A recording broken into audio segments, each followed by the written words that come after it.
allegiance. Recording in progress. I pledge allegiance to the flag of the United States of America, to the republic for which it stands, one nation, under God, indivisible, with liberty and justice for all. All right, Maureen, can I have roll call attendance, please? Trustee Lazikis. Here. Trustee Porter. Trustee Kimmelhart. Trustee Rosati. Here. Trustee Cameron. Here. Trustee Shear. Mayor Mercurio. Present. 7 present, 0 absent. Thank you. Can I get a motion to approve the minutes of the village board meeting for August 9th, 2021? Moved by Paul, second? Second by Marcia. Further discussion? All those in favor? Aye. Opposed? Approved. Can I get a motion to approve the payment of abstract for 8/16/21 for voucher numbers 61226 to 61289 for a total of $718,889.50? So moved. Moved by Tony, second. Second. Second by Kristen. Further discussion? All those in favor? Aye. Opposed? Approved.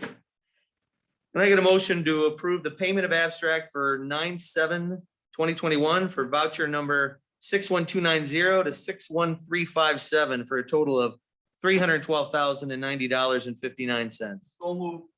Moved by Ernie, second. Second by Marcia. Further discussion? All those in favor? Aye. Opposed? Approved. All right, it is my pleasure to ask former village trustee Michelle Schoeneman to step forward.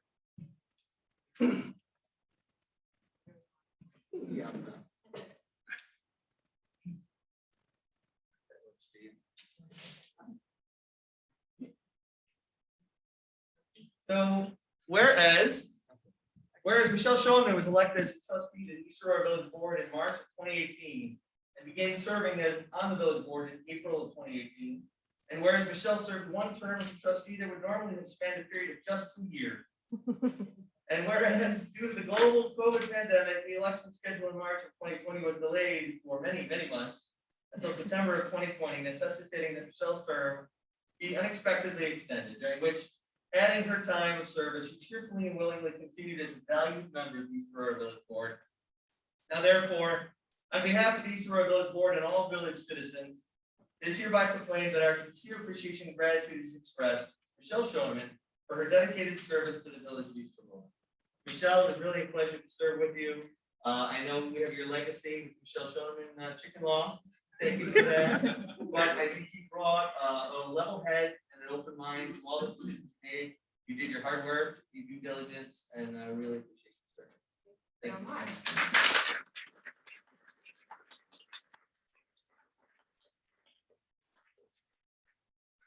Say a few words. Oh, well. Now you kind of have to now I was that I said that. expecting- Yeah, exactly. I was expecting there to be something about the chicken factor. And this is very, very nice. My term was still short, even though it was extended. And I would hope to maybe in the future, when my kids are grown and I have a house, consider running again. I feel like it's a very valuable thing to serve local communities. So thank you so much for this. Thank you, Michelle.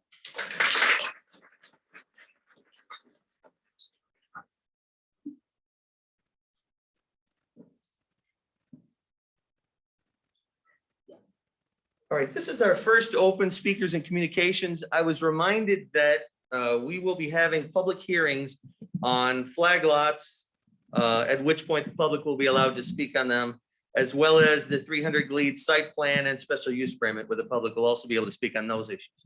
So I guess I would suggest if you'd like to speak on an issue besides those, this would be your chance. You will have another opportunity at the end of the meeting. We have a second open speakers and communications where you can speak on any issue. But if you have something you'd like to say, please raise your hand. When called on, come up to the mic, state your name and address, and tell us what you'd like to get off your chest. Would anybody like to speak currently? All right.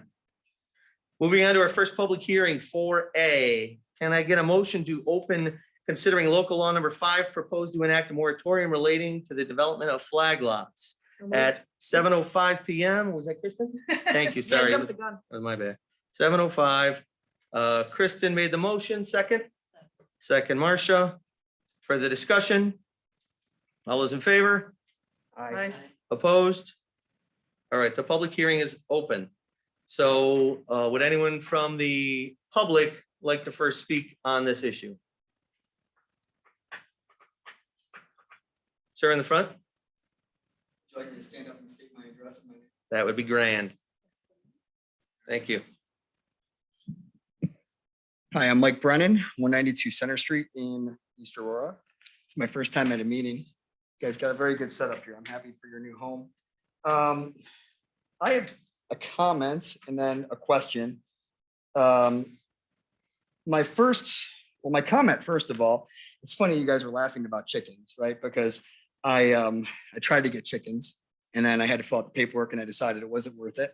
But after I decided that the chickens weren't worth it, I thought that I was actually going to be in a pretty good place because nothing had to be sent out in the mail to any of my neighbors.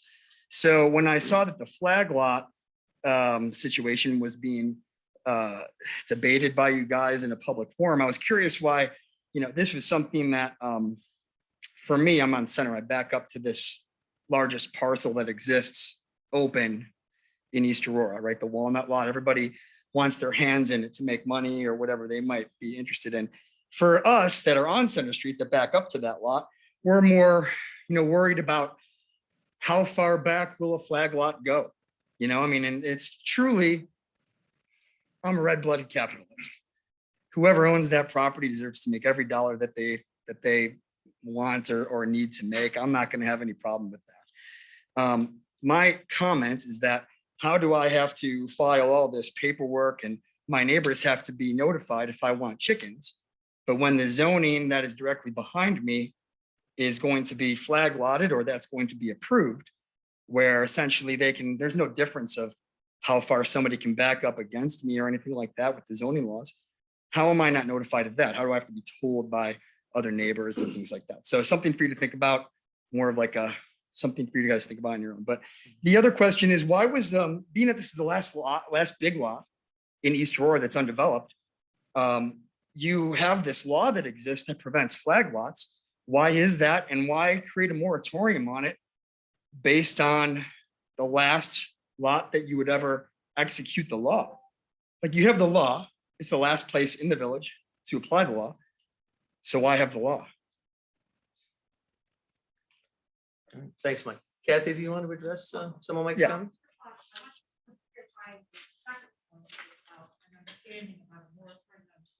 Yeah. Moratorium is not to allow flag lots. Right now in our code, we do allow flag lots. Mhm. The moratorium is to not have the development of flag lots be allowed at this time during the moratorium, however long the board may potentially decide to have the moratorium, until the board can review the code and decide if what is currently in the code is what is wanted, or if something else is wanted, and which could potentially include all the way up to where the part in the code that permits flag lots would be eliminated, and then flag lots would not be permitted. But that's not necessarily going to happen. It's all up to the board, which is part of the public hearing tonight. As far as your question about the notification, this is a general matter that the board is considering that doesn't affect one property, affects the entire village. And all of those types of matters, as per law in New York State, are advertised in legal notices when we have a public hearing like tonight. And the legal notices are all advertised in the official newspaper, which is the Advertiser. So if you want to stay up on everything that's going on in the village and any public hearings that are being held or matters, a lot of times either or both papers, the other one is of course the B, will cover it as news items, but the official paper is the Advertiser, and legal notices will go in there announcing when we're having a public hearing on any matter such as this general one tonight. If there are other public hearings that are developments that are going on specific properties, such as the Walnut Street one that you are referencing, they would have then notices going out in it was 500 feet, Maureen, do I have that correct? 500-foot radius around the subject property. So in that case, people who do live right there would receive a notice. But this is not specific to that property. This is village-wide. Well, it's specific to that property. I mean, we know that this is specific to that property, which is why I'm bringing it up, because it's the only lot that you can Now, even do there that. are other lots, the far end of Gerard along Buffalo Road, that whole lot, which is owned by Fisher Price opposite Parkdale, Mhm. that's all village property as well. I mean, there are other large parcels that could potentially have this happen. It's fair, but it's not surrounded by a park and houses. It's, essentially going further out. Well- So, I mean, it's common sense, really. But the legal notice process as is required was followed as we always do. Got it. Okay. I will look for all that stuff. I will be publicly notified before anybody's gonna approve any plans. Is that kind of how it works? For a public hearing on when those are going, if we get an application, and then depending on what the application is and how it goes before the board with public hearing, those notices would go out to the neighbors. Okay. Great. Thank Thank you. Next. Somebody else had their hand up. Sir?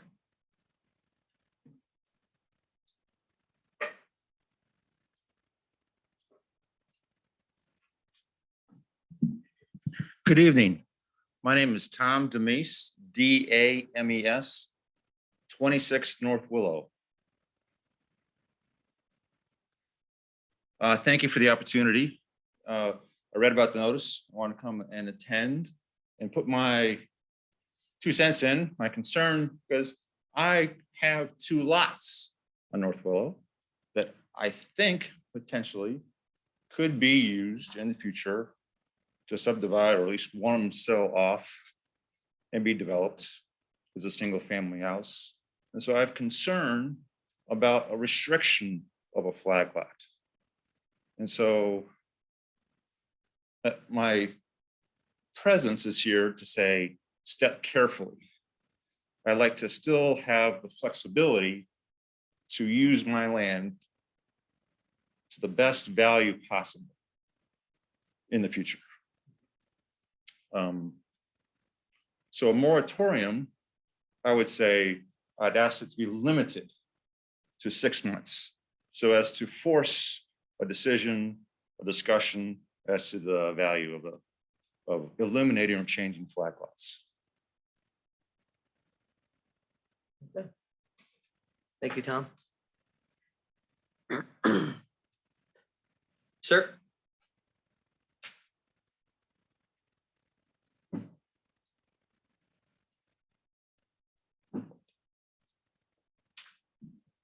My name is Doug Wolf. I live at 429 Oakwood. And I've got a few concerns or questions pertaining to the moratorium.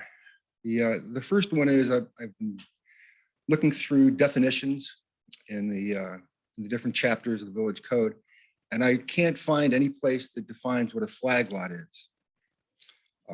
There's a lot of scenarios where a smaller frontage than the 70 foot, which is typical if you're going to have a rectangular lot, you could come into play. We're talking about the potential of a cul-de-sac.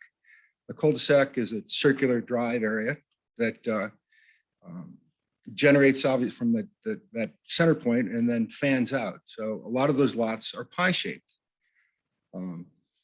Without having a definition of what a flag lot is, it seems to be that it would be difficult to put a moratorium on something so vague.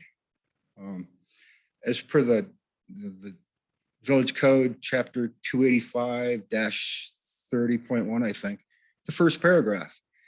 And what it does is it states how the different uses for single-family dwellings, and then specifically states at the end of that paragraph that 15 feet is the minimum. But there's no place that gives any definition, structure of how that 15 feet can be utilized. And I think without having something framed a little closer to see how it could impact developing the rest of the village, might be kind of a knee-jerk situation. So those are my 2 comments. That and I really don't think that this moratorium is based on general circumstances, but it's curious that this came up very shortly after a proposal for a flag lot. And that flag lot passed by the planning board has been bypassed. And I know that the board's got there's a lot of time, a lot of things that you have to discuss. But it's something that was passed by the planning board has kind of been usurped for over 60 days. And in its place is what I consider, a vague, could be potentially a vague restriction. Well, those are my comments, just something I'd like the board to be aware of, and thanks for your time. Thank you, Doug. If I may, Liz, is there a definition in our code of specifically what a flag lot is? No, there's not the word flag lot in the definition. It is that code section. 28.5. Yeah, it is the code section 285-30.1. It's the part that Doug referenced, that the immediate frontage on the road shall have a minimum width of 15 feet, which goes against the zoning code. So our code is against, we have conflicts in our code. Well, yes, because when we updated the zoning code, when you have a new lot created, the minimum is 70 feet. So it doesn't define it. It doesn't state the words flag lot, but that is what it is. With a 15-foot access way to a lot that opens up and becomes a legal buildable lot with all of the other area requirements is a flag lot. Square footage. Lot area, fronted, front yard setback, rear yard setback, all of that. If it would meet all that, by this code section 30.1, we're allowed to And it's do that allowed. today. And this is the revised that we This- spent 3 years on and spent a lot of money on, and this is what we came up with. This was a carryover from the But previous it code. It stood the changeover. Correct. Yes, it came through the changeover. Okay, thank you.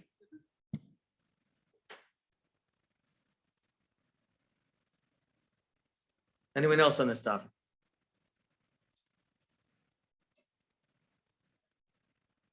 All right.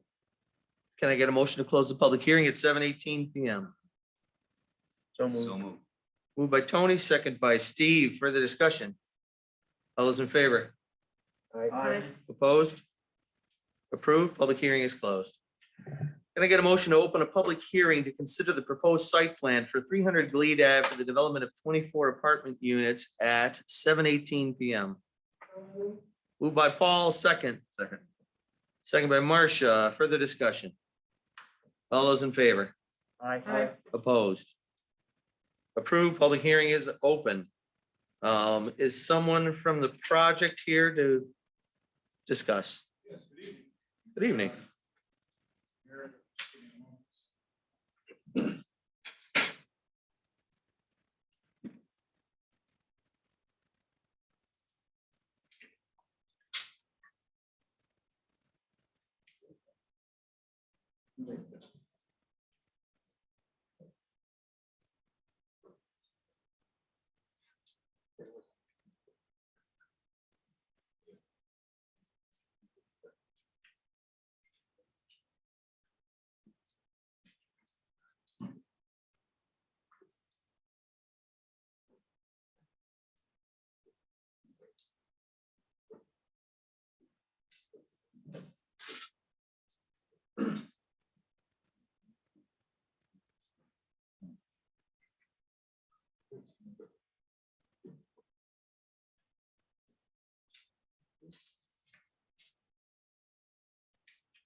Good evening, members of the board. So my name is Thomas Lyons. I am from the law firm of Duke, Holzman, Photiadis, and Gressens, and I am here on behalf of the applicant Southside Commerce Center LLC in connection with the site plan and special use permit applications pending for 300 Glebe Avenue. I believe the public hearing that's now been called is for the site plan in particular, so I will restrict my comments to that. Actually, Thomas, if you want to address both, just for Brevity's sake. brevity's sake. that might Absolutely. be The way to go. So I first stood before the village board several months ago and briefly introduced the project, but loosely, what this project seeks to do is, as you see on the boards that we've got back there, although for everyone's sake, it's a bit far away.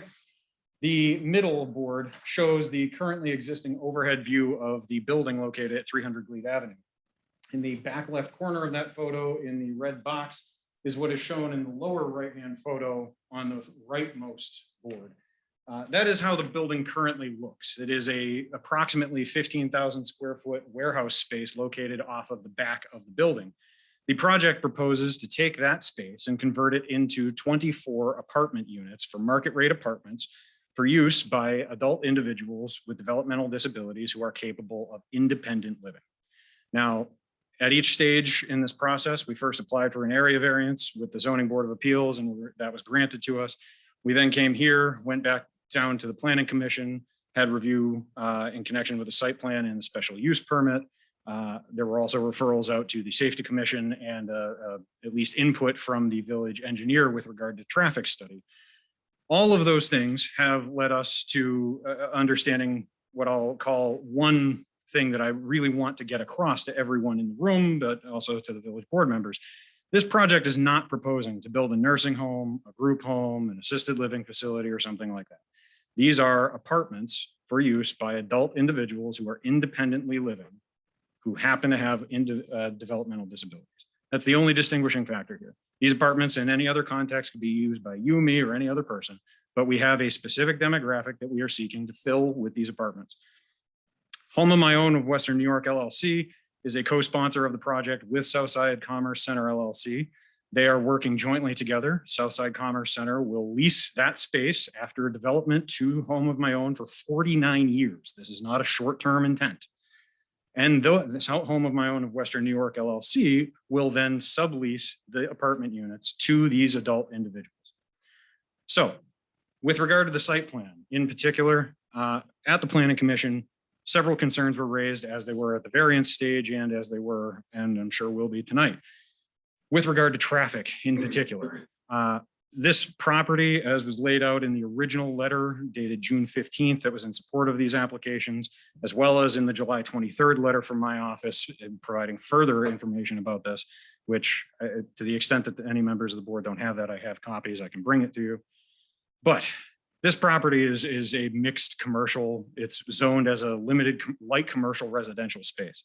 This property has been used for commercial purposes for decades. It was a school prior to that. There was a lot of traffic with regard to busing and schooling and things of that nature. This proposed project will have minimal, at best, impact on traffic to this property. As I mentioned, there was input from the planning or from the Safety Commission and the village engineer with regard to how this proposed project at this property would affect the traffic and or safety of both residents surrounding it, the residents anticipated to be living here, et cetera. And the overwhelming result was that this proposed project, we're seeking to have 24 units with approximately 26 residents, the majority of which, a very liberal estimate, is as many as 10% of the residents might actually drive, meaning 9 out of every 10 likely do not drive. So notwithstanding, we revised the site plan to include some traffic mitigation factors to try to address concerns of neighborhood residents and otherwise, up to and including in the most current site plan, which if the village board members don't have full-size versions, I can provide this around. We include 2 speed bumps at the 2 entrances to the property itself to try to mitigate any effect on current and proposed future traffic use. So that's been the primary opposition that we've received to this specific project, as opposed to factors that may exist on other aspects or in connection with existing use of the property. So that's something I want to distinguish, is what this project will have versus what existing complaints may be. Notwithstanding, Pending any questions, we do have members of Home of My Own of Western New York here, Deb Flynn, who would be able to speak. We also have the project architect from the project architect, Pat Mahoney, who could provide additional information with regard to any design specific questions or anything specifically on the site plan itself. And we also have a member of Southside Commerce Center here in Scott Tempany, who can answer questions about existing use, employee numbers, et cetera, that are currently at the property versus what the project would propose to increase. So pending any questions from the village board members. I guess I have a question for you. I know the ZBA member Mitchell made a motion to accept the proposed findings and to grant the variance with the condition that this variance applies specifically to the proposed adult independent living project.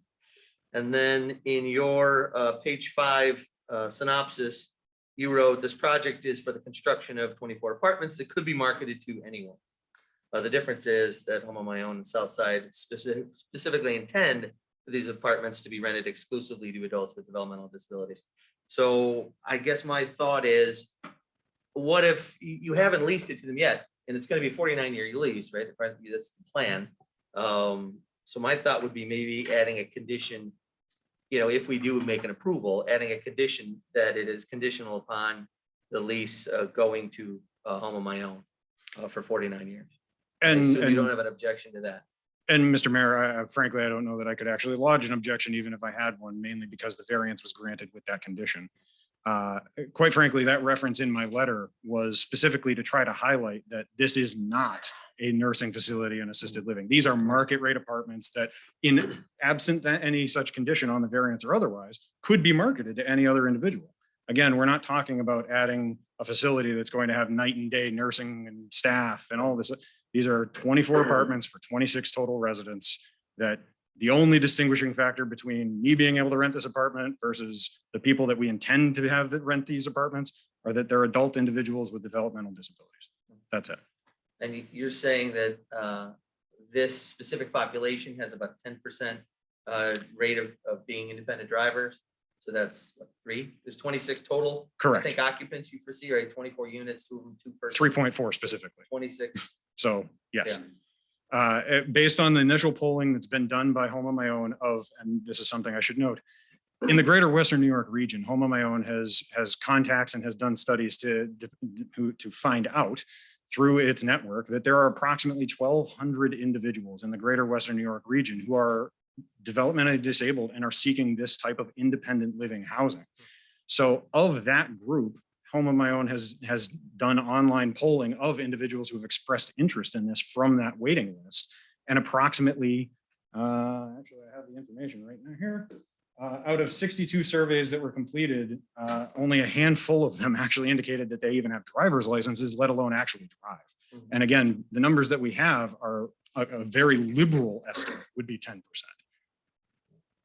And so I don't know if this is for you, Thomas, or for Ms. Flynn, but you don't foresee in 5 years, them only being able to fill 16 of the units, and then, who gets those units?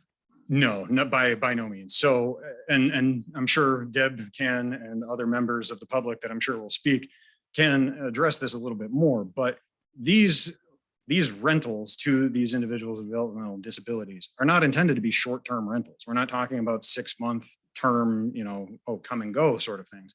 Again, the lease to Home of My Own itself is intended to be 49 years. The leases to these individuals generally would be 1 year or longer, depending. So with a wait list of up to 1,200 people just in Western New York alone who are expressing interest in this, I do not foresee this being an issue where we're going to have vacant units.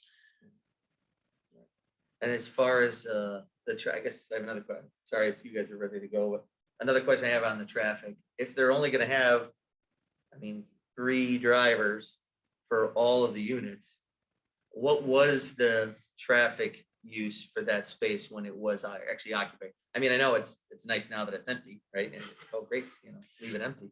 But obviously that's not how it's going to shake out for somebody who owns a business and wants to get a return on investment. Right. So how many cars were coming and going for that space which was actually rented out? Do you have any idea? For the warehouse space in particular, Yeah. that information. Cars, trucks? Yeah, that I'd have to defer to Scott. Currently, it's pretty limited. There's just one tenant in there, and they have a truck coming in and out daily. I mean, when it was actually all rented out. That was kind of prior to us owning it, but at one point, I mean, probably had, 30, 40 trucks in and out throughout the day. But again, we aren't fully aware of the history of it. And the parking lot holds how many spaces? The parking lot itself, 300? 378 total parking spots. Right now, in total, there's probably about 75 vehicles in the lot per day. So obviously, a lot more could be added with additional office space. Right. Part of one of the things that we had provided in that July 23rd supplemental letter to the planning commission in particular was information relating to the current parking and current traffic usage of current tenants. So part of the issue, obviously, as everyone in this room currently knows, is we're all wearing masks. The pandemic has had a negative impact on in-person working. So current tenants of the property, correct me if I'm wrong, Scott, I believe could have up to, Approximately 110 currently. right. With those, the couple companies that are running in limited capacities, we anticipate if things do pick up again, that they would be upwards of 200. Right. And that's current tenants, not counting the warehouse space that, again, it's a commercial space, but for this project, developing it into residential. Like trucks coming and going. Correct. Ms. Flynn, do you want to shine any light on this while we're discussing it as far as, the use and maybe visitors, or is there gonna be a business there associated with this? Yeah, I think you've talked about once maybe putting a coffee shop in there or something for the. Well, for the so, population. so what's really important about how we're developing the space is creating what would maybe to most people look like maybe the lobby of a hotel, a shared space or a common space where our residents can come together and socialize, whether it's yoga classes, maybe a movie night, pizza night, cooking class, but really encouraging socialization, because one of the biggest issues with our IDD community is isolation. And it's one of the reasons why many within our IDD community have a low mortality rate because of isolation and depression. So we want to deal with that in the way that we're creating this community. Being that there's a waiting list of 1,200 in the Western New York area waiting for appropriate housing, I do have to point out that for many of us with young adults with special needs, they're not on any waiting list because there is no appropriate housing right now. So for parents like myself, I know the Cartalises who are here and others who really are looking at this property as something that's really well suited towards their young adults. We're not on a waiting list, so we don't really know where that number is going to go. I can tell you that 62 people have taken our survey on our website without even trying. And about 50 of them indicated they would be happy to live in the South Towns. If we can get this business model right, we can create residents like this throughout Western New York, perhaps another one in the North Towns, perhaps another one in Lockport or Niagara County. That's how great the need is. So my concern is not that we're going to have trouble filling the space. It's going to be the waiting list of people that we're not going to be able to meet their needs because we don't have enough apartments. And to speak on that just a little bit more, one of the appeals of this property in particular is its proximity to both transportation and frankly, downtown East Aurora. Obviously, with an additional series of residents who, as Ms. Flynn said, we're looking to have young adults in here. Ms. Flynn actually educated me a bit during the process of all of this, informing me that the IDD population generally is left with not great choices in terms of independent housing.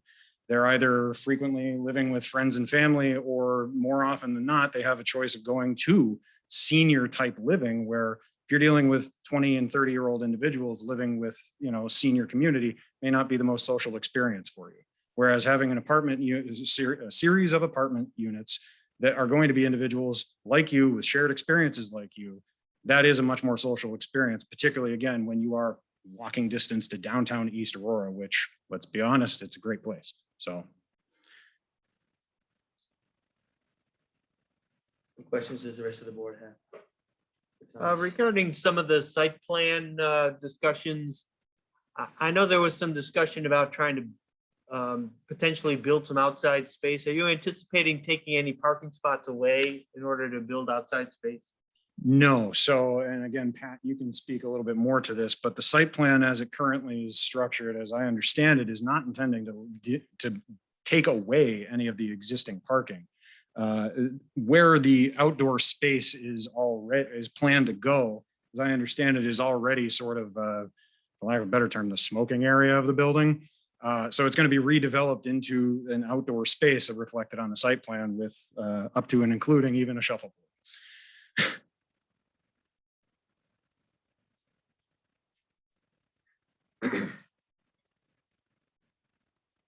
What else from the board? All right, thank you, Thomas. Thank you.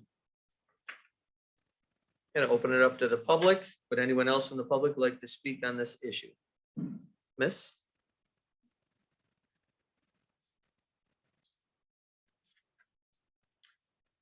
Good evening. My name is Susan Bodkin. I live at 285 Glebe. So I'm directly across the street from this building.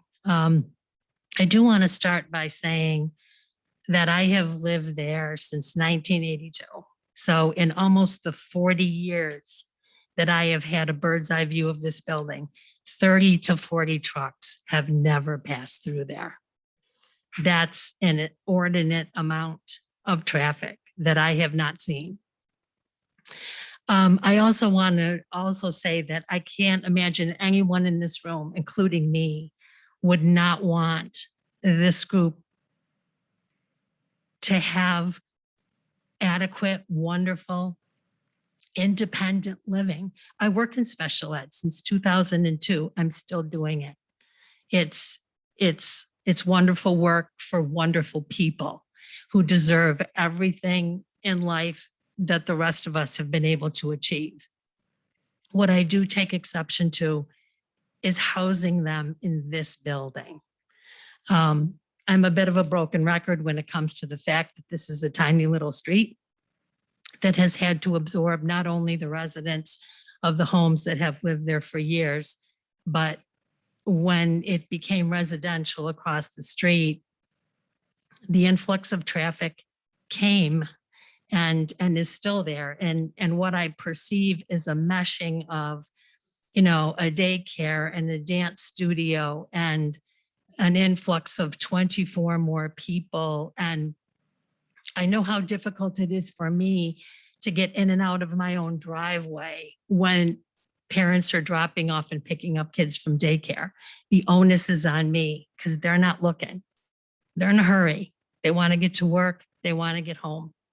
Many times I have seen cars peel out of that driveway and hot rodded to the stop sign down here because they can. It's just one of those streets that is conducive to that type of behavior. And it's a difficult traffic plan, and now you've got certain times of the year, you've got baseball being played back there. You'd have 24, additional people. You've got all the businesses staying in place. I can't foresee there not being more traffic. If a small percent of the individuals drive, well, then who's taking them to the doctor, to the dentist, to therapy, to anywhere? That is traffic. That has to be traffic unless they can walk. There's also been a concern because I have spoken literally to everyone on my street.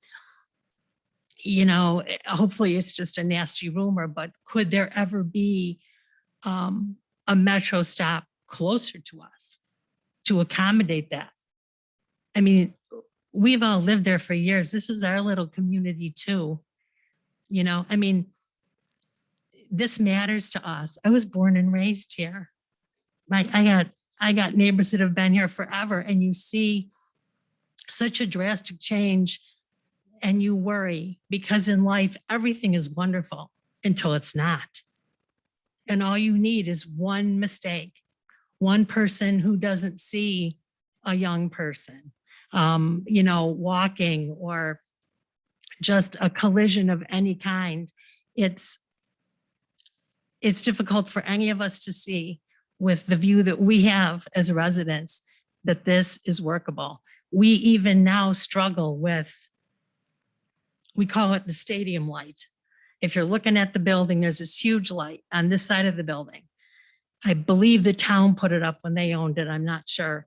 But I mean, when I sleep at night, I have to pull the shade and I have to throw my bathrobe over it because I can't block the light to go to sleep. And I have to believe they're going to put more lights because these people are going to need lighting in the back for safety. So how much light? How bright is that light? What does that mean to the neighbors that already live on that street? You know, those are things we think about, we talk about, and we get concerned about. It's not who they are. It's got nothing to do with that. It doesn't matter who's living there.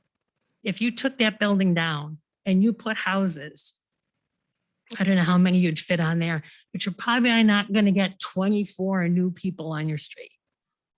So if you think about the influx of them driving, you know, in and out in the traffic and all the hustle and the bustle that's involved, this is a big influx into an area that quite frankly is very small. Thank you for your time. Thank you, Ms. Bracken. Anyone else from the public like to speak? Yes, in the back.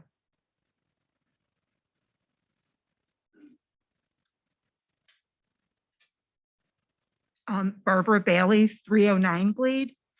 I have to second everything she just said. I agree wholeheartedly. I'm very concerned about the amount of traffic, the kids at the daycare.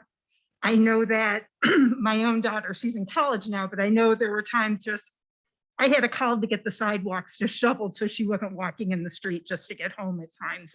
It was disturbing. And I do know the light you're talking about, I think it's for the flagpole, which should be lighted at all times, but I just agree. And I know that at one point the town had moved into the building, and so there was an influx of people. My home and my neighbor's home, we got flooded with sewage. And then we had to call and have everything fixed. And I'm really concerned about that too, having 24 more bathrooms on that street with the current sewage situation as well. That was a major inconvenience for us. But I believe that you said everything that I feel, and I agree. Thank you.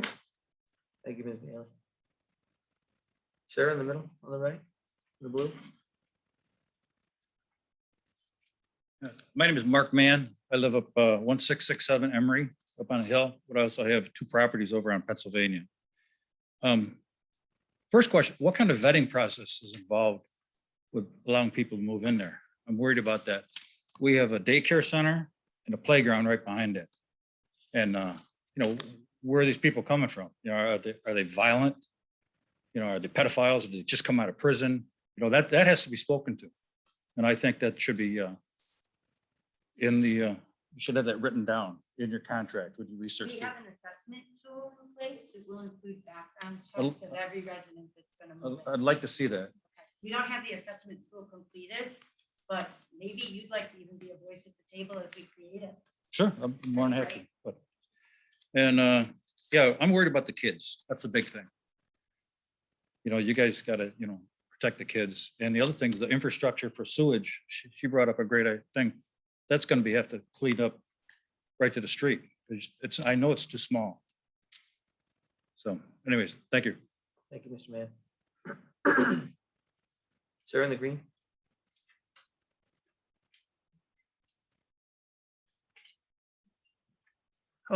Board members, neighbors, parents, legal guardians, and friends. My name is Nick Cartalis. I reside with my wife, Ruth, at 800 East Fillmore in the village of East Aurora. I speak in favor of the plan at 300 Glebe. I've already submitted a letter to this purpose of the meeting. I choose to read an excerpt of the letter. I am sure many people in attendance have reached and researched and prepared for some form of senior style living for a loved one. In so doing, we as people review concerns including shelter, nutrition, socialization, and personal safety. Fortunately, as Deb already mentioned, facilities do exist to accommodate those needs for seniors. Many of the characteristics and traits that seniors exhibit in some cases are shared by my son and certainly the proposed population for the residential site being discussed tonight. But facilities for this population are few and far between nationally, and none exist in Western New York. We are advocates for quality of life issue. Please understand the virtue of our project. My wife and I and my son appreciate your attendance as it relates to this issue. Thank you. Thank you, Mr. and Mrs. Bartelli. Anyone else from the public like to speak on this issue?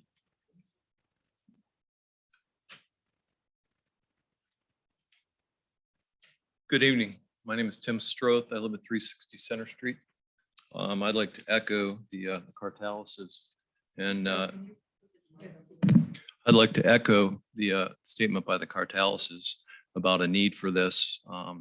My own personal situation is I have a brother, special needs brother, and as a matter of fact, we're looking for housing for him right now. We're having problems. I'm sure you're aware of the state budget issues and the special needs community and the lack of housing. If anybody knows anybody in the Action Club in East Aurora, you could speak with any of them about the severe housing situation, the aging population of adult parents and the concerns they have for their adult children, elderly parents, I should say, and their adult children. So I was at the ZBA meeting and I listened to a lot of the concerns. A lot of it is valid, but whether or not it's valid in the consideration of this case is questionable. So all I would ask as a resident of the village, as a caregiver for a special needs adult who is facing a situation where he needs housing, please decide this on the facts. If there's traffic issues that may or may not have to do with this particular development. And so just in consideration of this, please consider the facts and the needs and the benefits to our community. Thank you. Sir?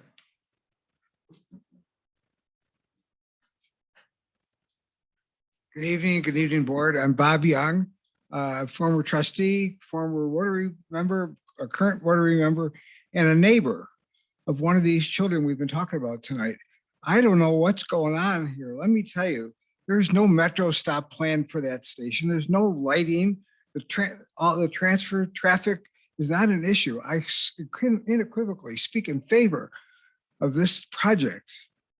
It's almost like we're not paying attention. If the developer wanted to do something different, he could go do it.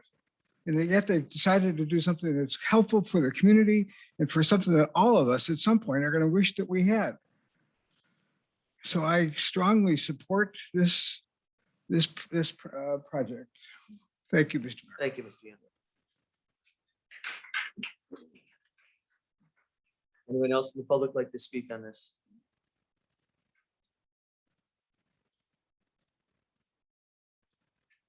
Okay, we'll bring it back to the board. I guess we can ask questions in the voting part. Let's get a motion to close the public hearing at 7:49 PM. Moved by Marcia, second. Second by Kristen. Further discussion? All those in favor? Aye. Opposed? All right, it is closed. And just as a matter of course, can I get a motion to open the public hearing for the special use permit for 300 Glebe at 7:49 PM? Marcia, second. Second, Tony. For the discussion, all those in favor? Aye. Opposed? All right, this public hearing is open. Anybody have anything to add on the special use part of the project? Okay, can I get a motion to close this public hearing at 7:49 PM? So moved. Moved by, was that Kristen? Yep. Second? Second by Tony. For the discussion, all those in favor? Aye. Opposed? The third public hearing is closed. Moving on to official considerations, I've been asked to move H up and have it go first. So can I get a motion to appoint Sean Wilson as a police officer starting on or after September 20th, 2021? Second. Moved by Paul, second. Second. Second by Steve. Further discussion? Chief Krieger, would you like to embellish? Just briefly, Sean's an excellent candidate. He's a local kid who we've been lucky enough to be able to steal away from another police department. He's got about 2 years' experience already. He'll be able to fit right in. He knows the community well. And I think he'll be another great part of our department. Excellent. Any other comments or questions? All right, all those in favor? Aye. Opposed? Approved. Is Sean here? All right.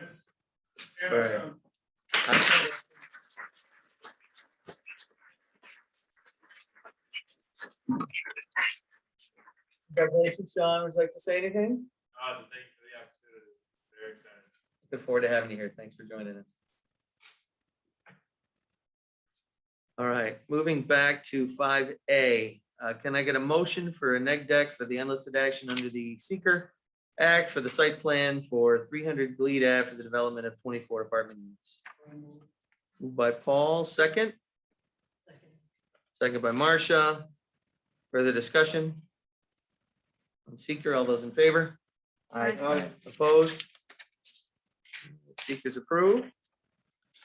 Can I get a motion for the approval of the site plan for 300 Glebe Ave for the development of 24 apartment units? And I would suggest adding the condition that the property, the approval is conditional of it being leased to a home of your own for 49. Now, can we add a condition regarding the sewer? If, how do we, remember when we did the townhouses? Or the condos on Hamlin, the developer was responsible to make sure the sewer could handle the added impact. So Liz or Matt, that is a good question. Liz or Matt, do you guys, are you familiar with the sewer issue and the concerns at Glebe that have been brought up? Not so much.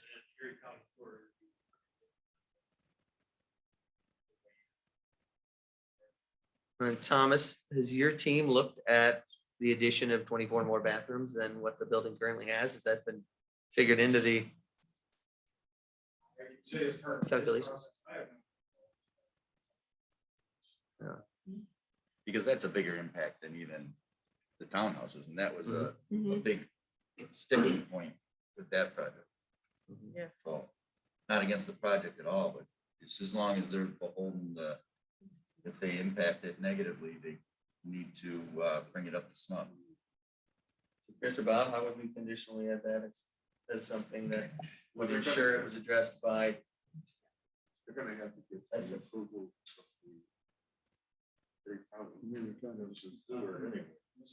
Mayor, if I may. So I believe a lot of the sort of utility aspects, as Mr. Trapp was just sort of alluding to, will be addressed during the actual construction phase with the building permits and with the county and the utility providers themselves, ensuring that there's adequate usage provided there. Okay, so they'll address it at that point. Correct. Matt? It is an 8-inch sanitary line that leads to standard throughout the village. It is standard for It's all. not undersized. It's the same as what's on Oakwood Avenue. We should do that protection. How about the lighting? What changes in lighting are planned and stadium light that the one resident referred to that the second resident echoed? Is that something that can be addressed during the course of your build out on this project? So in terms of lighting in particular, so on the site plan, you can see we're not proposing to add any additional lighting from what's already there. The lighting that currently exists in the parking lot itself is already, I believe it's LED and dimmable. And it has been dimmed. Actually, at the last meeting of the Planning Commission, the chair of the Planning Commission herself had gone out there at night to observe it. And she also observed the traffic, I might note as well. And in both instances noted that the lighting did not seem inordinate by any stretch, but to the extent that it needs to be dimmed, again, those lights are dimmable, but we're not proposing to add any additional lighting from what's already there. Just to clarify, on the back of the building, there are 3 exits. Each one of those exits will have a light over the exit. Doesn't shine or light more than 10 feet away from the building. At the main entrance, it's a covered entrance. There are downlights there that illuminate only that. Again, It's all that- properly shielded, no light yeah, pollution. they're downlights similar to this, so it's outside, you're not gonna be able to see it from any residence. You'll be able to see that there's some light on the sidewalk where you're parking your car under the thing, but it's, but no appreciable lights, no extra parking lot lights. Sir, we need your name for the record. Patrick J. Mahoney, Lauer Manguso Architects. Thank you. Mr. Mayor, Who said that? I did. So the lighting violation that, or the lighting concerns that came before the planning board, I've been working with Scott Tempany from Southside in order to make sure that they are compliant. They have had a lighting contractor out there looking at things, and so it's in progress. Addressing like that specific. light that Correct, was brought up. but that's a separate issue from this project. As Attorney Trapp could tell, that was also a discussion between the planning commission, but it's a separate issue that was just brought to our attention. Thank you.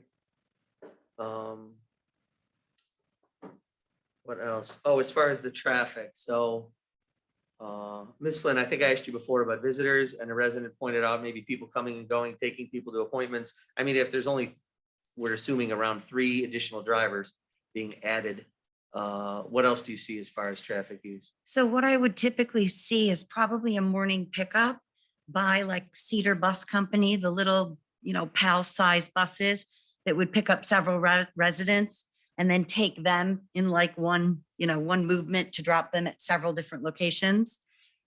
We'll have people walking. I'm hopeful that our community continues to be as welcoming to our IDD community, and that we're going to have people working in our community, walkable. And then finally, there is a PAL route. The Metro route right now is on Main Street, kind of near Charlie's. So it would be walkable for residents if they're not being picked up by a parent and dropped off, but it wouldn't be multiple. One thing that needs to be pointed out is in one of our meetings, one of our residents was concerned about all of the services that this population needs. And I want to be crystal clear here. We're talking about a very independent part of our population. These people are not going to be in need of or treated the way they would in a community where they need services day in and day out in order to thrive. These are independent individuals who will either be picked up for a ride and dropped off, or walking to a job, or perhaps even staying in residence, a fair majority of the time. I'd also like to say I was impressed that you reached out to the other speaker and to bring him in on the process of vetting the applicants. I thought that was a good idea. And if you could keep us up to speed on how your progress is made with that, that'd be great too. Teamwork makes the dream work, Mayor. Thank you, Ms. Flynn. I keep thinking about, the past with that building. I remember when that was an elementary school. And they had a lot of bathrooms in there because, kindergarten classrooms, they have the little bathroom with the little tiny toilet. And I remember buses going in and coming out of there. I remember riding my bike running through the back to go to community pool when I was a kid. I remember taking my own kids to Arsenal soccer practice behind there. All the cars parked. I remember, there was painting a house on the corner and the credit recovery agency would let out, and all kinds of cars coming through. I don't see this being that kind of a situation. I remember there was the girls club was actually located in that building at one time in that area when it was the boys club and the girls club were separate facilities. Exploramore was the And same. Exploramore as well. I mean, we've had a lot of cars, and I just don't know that this particular use would encourage more traffic than any of those, including Southside Elementary School that I remember very well from when I was a kid. I'm trying to, look through one of these. And I don't see how there would be more traffic. especially when you're talking about a population that generally does not drive. And if I may, Mr. Shear, so one of the things to highlight there is what traffic may actually result from this would be non-commercial. We're talking about people coming and going, picking up friends and family sort of thing. We're not talking about buses, light commercial trucks for a warehousing facility or otherwise. And then again, to address this use in particular and any concerns for traffic that might be created for this as it might impact a village road that we have no control over, we've agreed to add the additional speed bumps to the two entrances that allow for vehicular traffic to enter this property itself. So that as a traffic mitigation factor, just to even further address that concern. So you wouldn't have people running over a stop sign at 20 miles or a stop sign, a speed bump at 20 miles an hour. Otherwise, they're going to be needing a mechanic shop pretty quickly.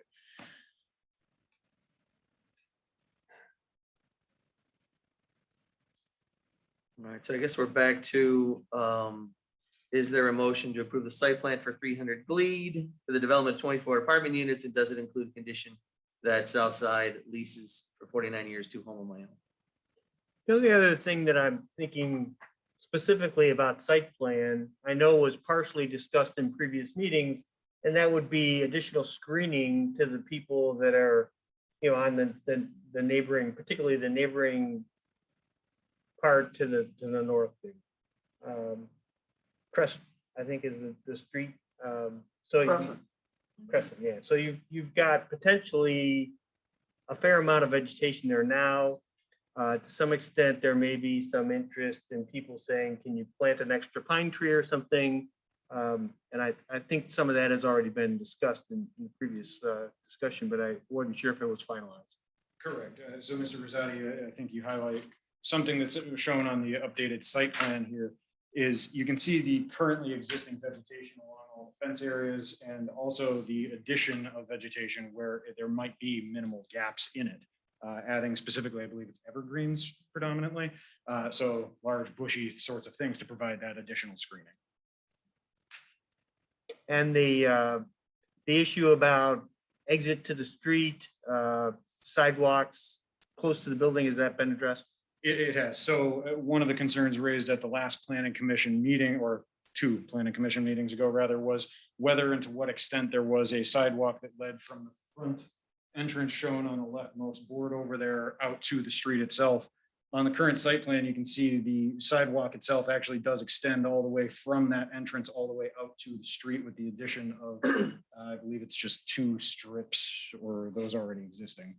It's a relatively short Yeah, strip, but 2/3 of it exists currently. Correct. But there will be the addition of sidewalk leading from the entrance, Port Cochere, Port Cochere entrance all the way out to the street.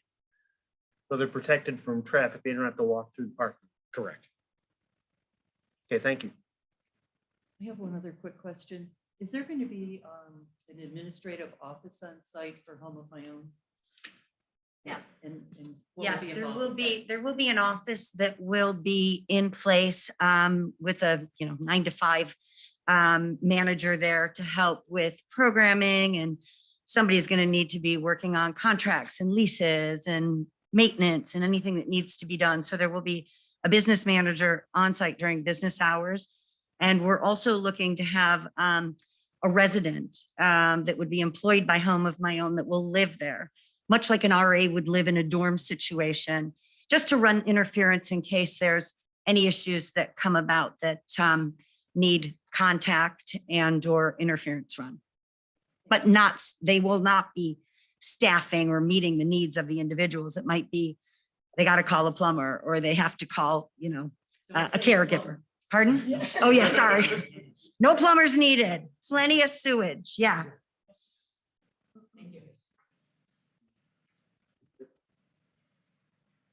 So I'm still looking for a motion and whether or not it includes any conditions. Mr. Mayor, if I may. Rats, I thought. My apologies. So I think you mentioned it twice now in seeking the motion that it would be, I heard 2 different versions. The first one was for this particular project of apartments for adults with adult individuals with developmental disabilities who are capable of independent living versus specifically limiting it to Home of My Own for a period of 49 years. I would simply request that it be the restriction placed on the variance itself, if there's going to be that condition, that it be for this proposed project of apartment housing for adults with developmental disabilities who are capable of independent living.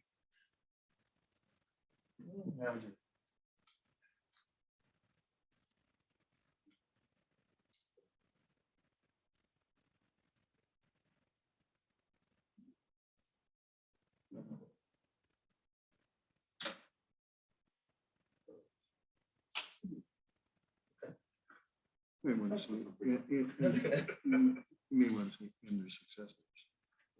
And their successors. Yeah. Because they changed names.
We'll just be another minute or two. Thank you for your patience.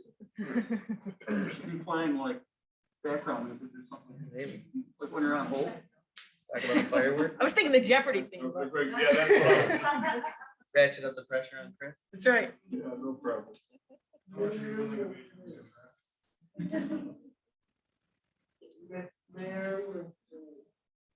Yes, Paul. What the wording was for the over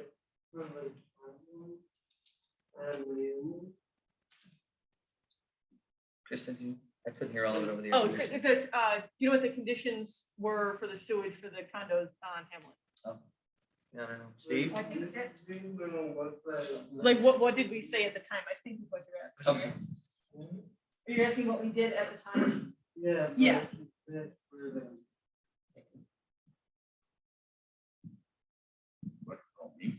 I think Kathy- Well, there were a couple issues on the sewers on Hamlin. And I know one had to do with the storm source, so that would be separate from the sanitary stores. And then if I may, Liz's recollections, potentially that was upstream, but in any event, as it was pointed out earlier, Erie County would have to, they would have to make application to Erie County for this development, for the sewers, and they would have to approve that there's enough capacity. And as Matt already mentioned, it is an 8-inch line, which is standard throughout the village for virtually everywhere. You can have a sewer backup anywhere for any number of reasons, but that would have occurred before. I wouldn't expect anything would be Erie County happening. will have to approve it, and based on what they already have there, it sounds like they're not gonna have to make any big changes. I wouldn't think so. Thank you. Answer your question, Paul?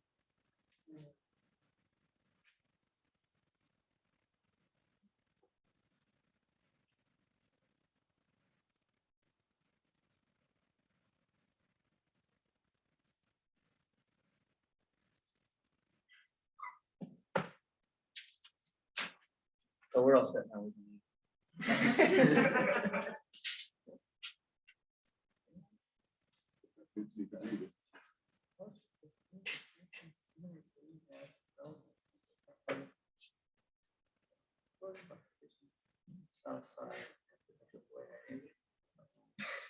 All right, sounds great.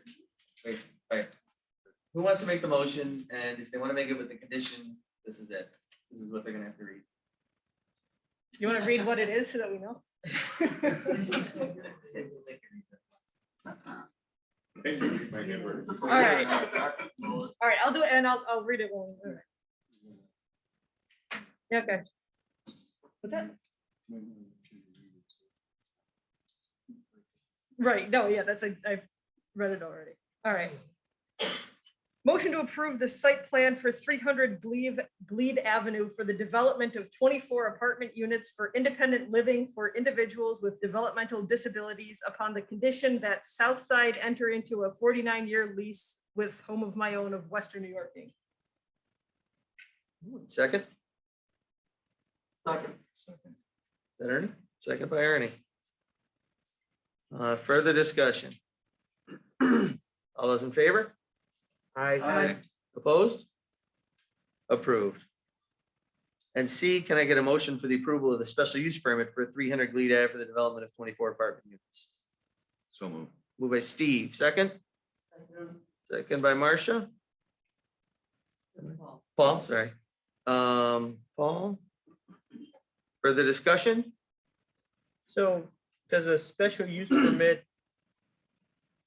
just last while the current owner is there? So if Southside sells the building to somebody else, does it have to be reviewed again?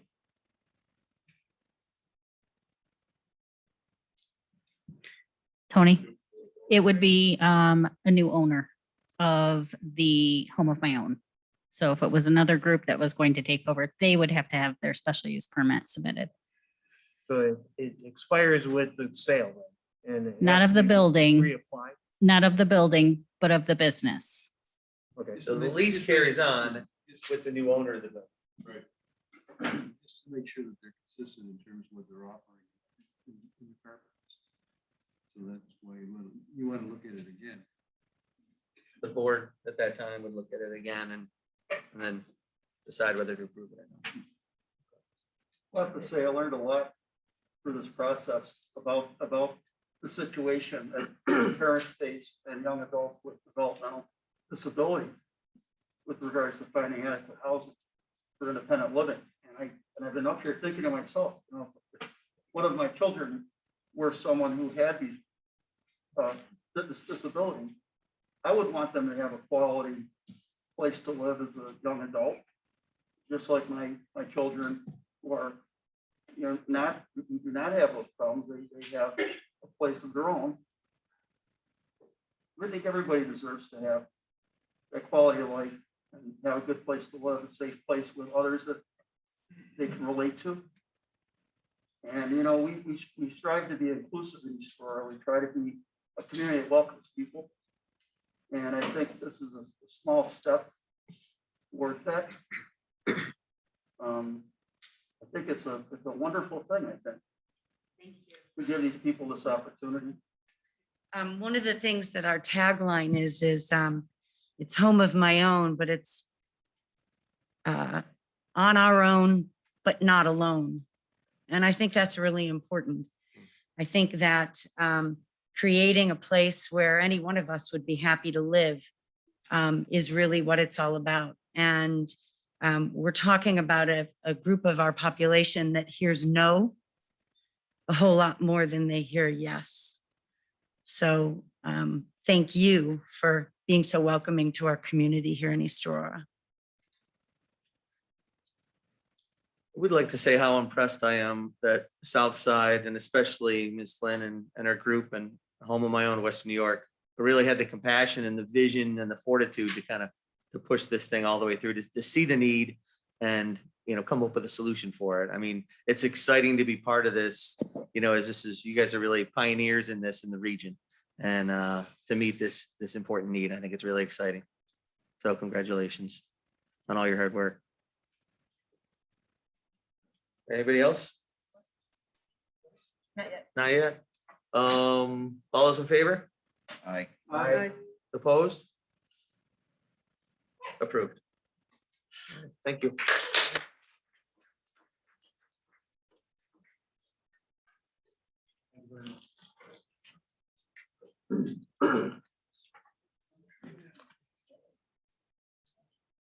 Give him a minute.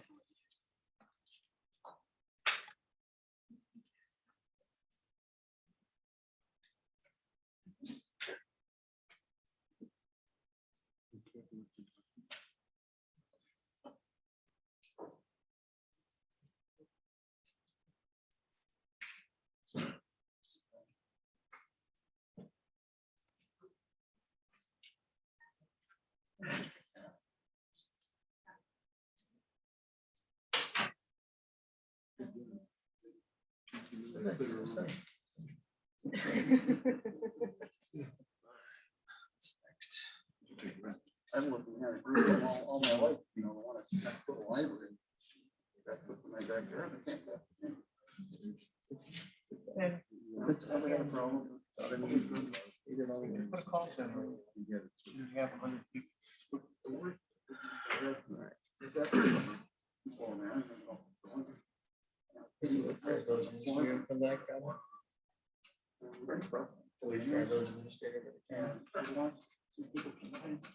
was gonna try to put it on my computer.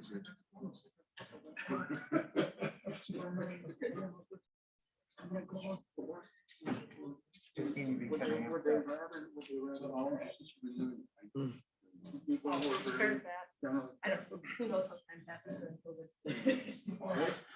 No, probably not.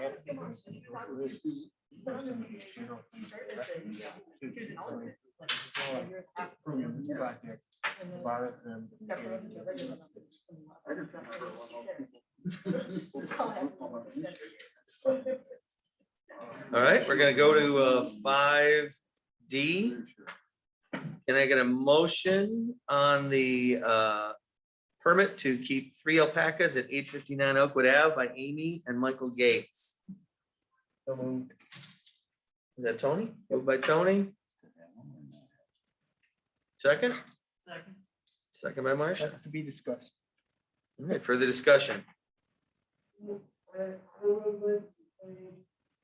Yeah, one thing that I always focus on is how many, you know, different well, my property value. All I know is like when I invest, so a couple of $1,000 in something, I have to make sure I can get a return on my investment. So I so things to agree with a lot of the neighbors that we've heard from, that this would negatively affect their property.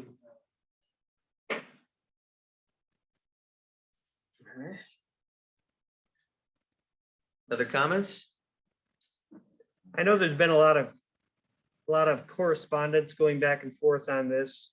The thing that bothers me about the volume of correspondence is that there's been very little positive approval of the project from the immediate neighbors.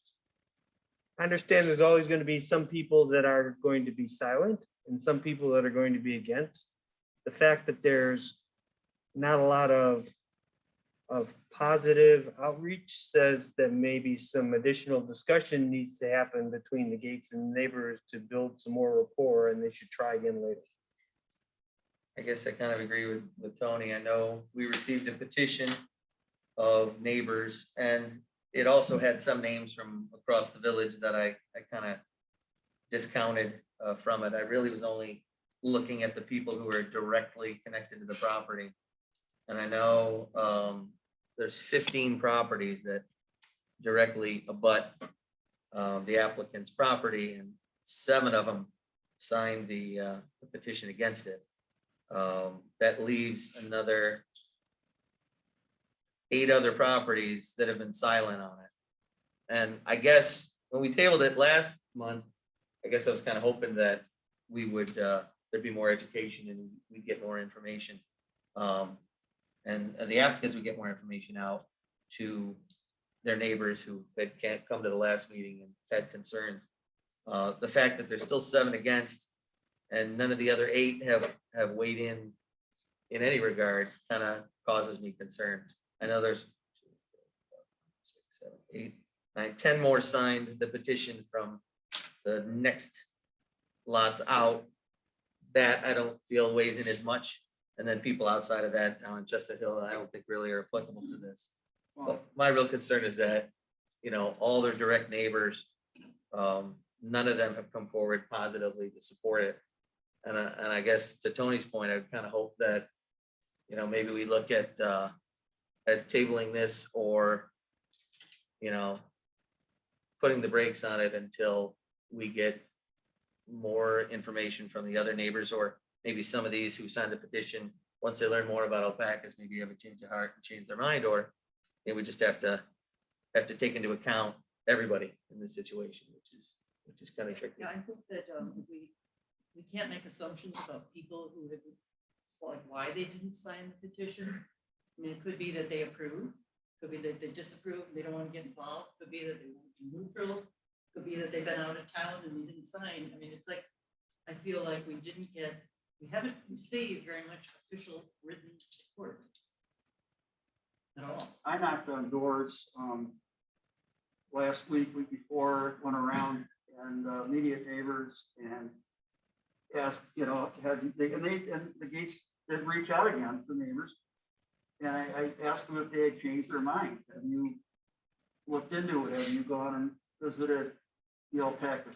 Have you, you know, if they didn't change their mind. And they were still steadfastly against it. When I spoke to them, and then there were those who were neutral that simply didn't want to take a side, or said essentially, well, I'm not really impacted by it. I don't really, whatever. That's the sense I got from that neighbor. And to Paul's point, I did talk with one neighbor who has some concerns. His plan is to sell his house in the next couple of years, and he is concerned about property values. Would this limit the number of people that would be willing to consider buying his house if it's backed up with having alpacas? So I think there's a lot of feedback out there, and I think the Gates have done everything they can to talk to people, and I think some residents, like you said, have just sort of made up their mind, and some people have visited and some people didn't. So I'm concerned about concerned neighbors. I mean, if we table this, is it going to change anybody's opinion? Is it likely to change the neighbor's opinion? Probably not. Because I know that the alpacas are everything that, you know, that they're neat, they're clean, they don't smell, whatever. But my opinion doesn't matter because I don't represent just me. I represent the residents. I have to go with what the residents want. It's not about how I feel about something. I think would be perfectly fine, frankly. But I need to know that the residents are either for it or against it, because they're the ones that have to live next to it, look at it. Their feelings, what they believe is important. And they all said, you know, they like the Gates family. They have nothing against the family. They think they're a wonderful family, you know, but they just don't want alpacas in their presence. And that's unfortunate, really, because I really don't think they'd be a problem personally. But that being said, it's not my opinion that counts. I represent the people, as do all of us. The applicants did say they planted over 100 arborvitae, a variety of arborvitae there. So those grow pretty fast. So you might think in a year, 2 years, there might be a privacy barrier there that makes the neighbors who are against it more comfortable with the project at that point. I mean, would give another couple of weeks, would that change it? I don't think weeks are gonna change it. weeks, no. It might in 6 months, but I think trying to postpone it for a month isn't gonna make much difference. Well, I looked into it, and if we do vote and it does not get approved, the applicant is free to reapply at any time in the future.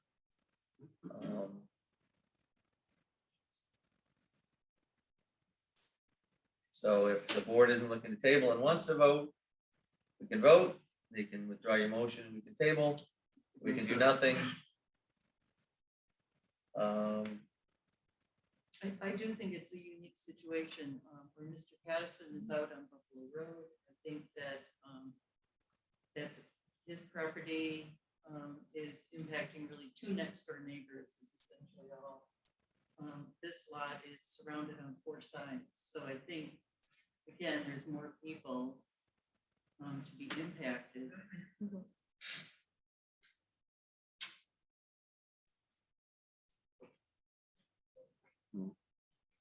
And I'm with you, Ernie. I mean, they're charming animals. They're very clean. They're very docile. But I think that I'm just really worried about so many people that are, as you say, it's like it doesn't really matter what we think. It's what everybody else thinks. And I do think we also do need to consider the next ring of neighbors. And I've also heard from people around the village who both pro and con. You know, I think people are seeing this as a potential village-wide decision. You know, it could happen elsewhere. But So- like, that could happen, because talking this, we have to have money wherever.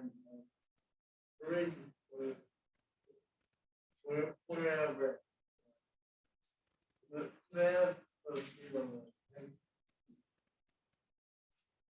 because I know some of the people not on the good, like, away, that time that and I know they're afraid of, well, if you never happen, you know, not seeing that, not saying that everyone is all of us, want out. Right, but if you do it on Oakwood, what would prevent you from doing it on Sycamore?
All right, so Tony, you made a motion. How do you want to proceed? Do you want to go forward with it? Do you want to withdraw it? Do you want to table it? What do you want to do?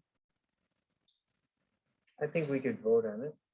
Okay, moved by Tony, second by Marcia. All those in favor? What do you think? The approval of a permit to keep 3 alpacas at 859 Oakwood Ave by Amy and Michael Keith. Okay. Any other discussion from the board? All those in favor? All those opposed? Nay. The measure fails. The applicant is free to reapply at a future date. 5E, can I get approval of local law number 5 to enact a moratorium relating to the development of flag lots? Moved by Paul, second? Second by Marcia.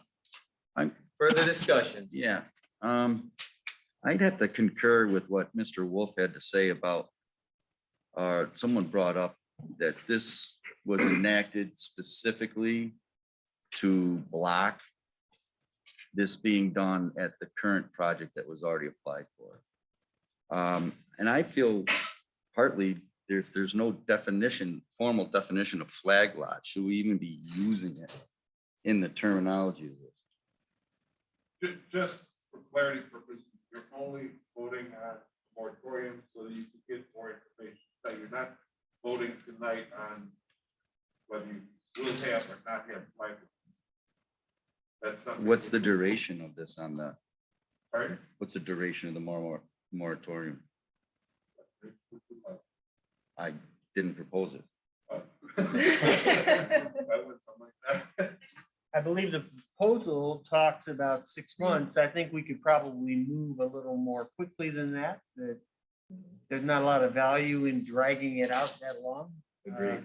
Yeah, it's pretty well understood issue. We need to do it because there isn't just that one field that's developable. I mean, you're talking like the Fisher Price property, that goes all the way to Bowling Road, goes around Stonegate, condos and Gerard. There are other lots that are quite large that can be subdivided too, and buildable as a flag lot too. There's some flag lots that have, where somebody could conceivably run a driveway down the side of it, to put another house. I mean, that's all, there's quite a bit of that space. Casanova Street, back behind the apartments there, there's space.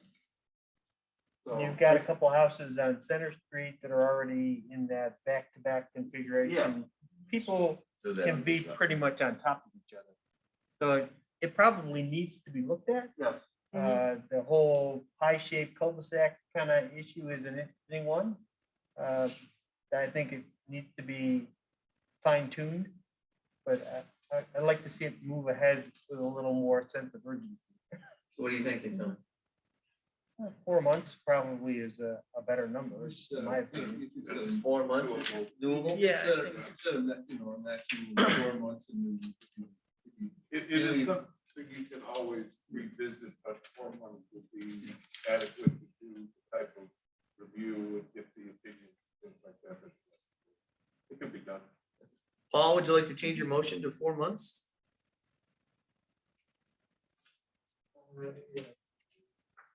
Okay, and Marcia, would you like to change your second? I mean, would you like to second? I'm curious, do we need 4? Could we do 3? Or is that? Well, We might can be always lift pushing it it only sooner. because of the time. Okay, you're just trying to Obviously, have we it could do it outside. quicker. you're just doing it as a maximum. So Okay, great, okay. Second. I will try to get it in quicker. So another question, quick. This project that was the planning, was it the planning commission that approved the flag lot on this prospect project 4-3? Is that? This did go before the planning commission for recommendation to the village board. And And it never made it here. there were a couple of issues with what happened there as far as the wording of the resolution before that the planning commission took. What aspects of that? I'm sorry? What was the wording problem? Okay, so the wording that was approved was actually not for the subdivision approval, which is what it should have been. And it was, I believe it was simply misspoken and it never got caught as a mistake. And it was recommending site plan approval, which would have to be done subsequent to subdivision approval. It was, and there was also another planning commission member that called in the question when they even took the vote, if they had all the requisite information that they needed in order to consider that, but that was never just determined one way or another. And how will this moratorium affect the project that was already in process prior to? I'll pass that off to Chris. Right now, the moratorium, if it includes the flag lot, the moratorium means that it won't go forward. But they have been in front of the ZBA with regard to, deal with it later, with regard to a variance.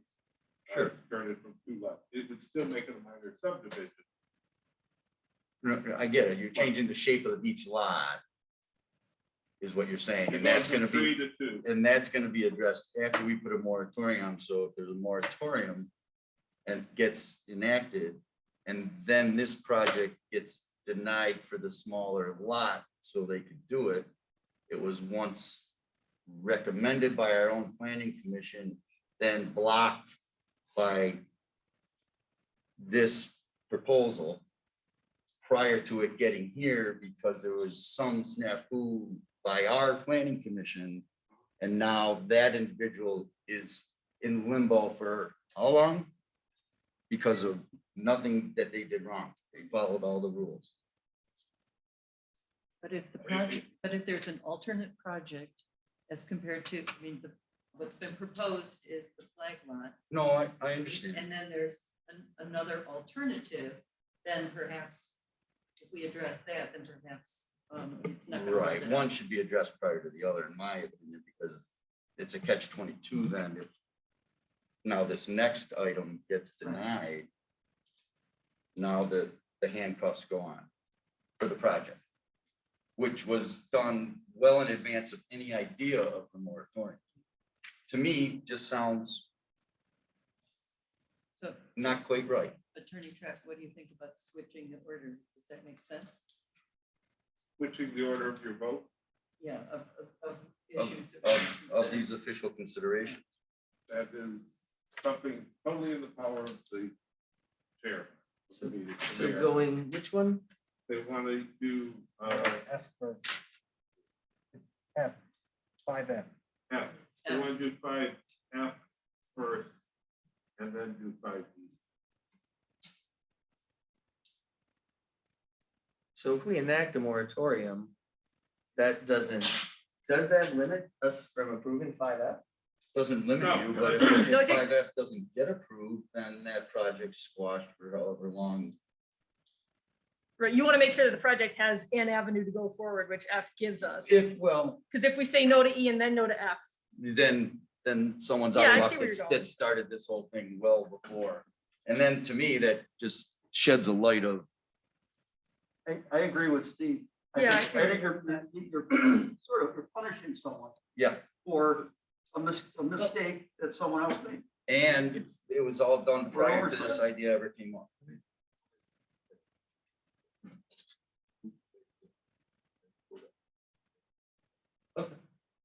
Okay, since we've already got a motion for E, we're gonna move, can I get a motion to table E?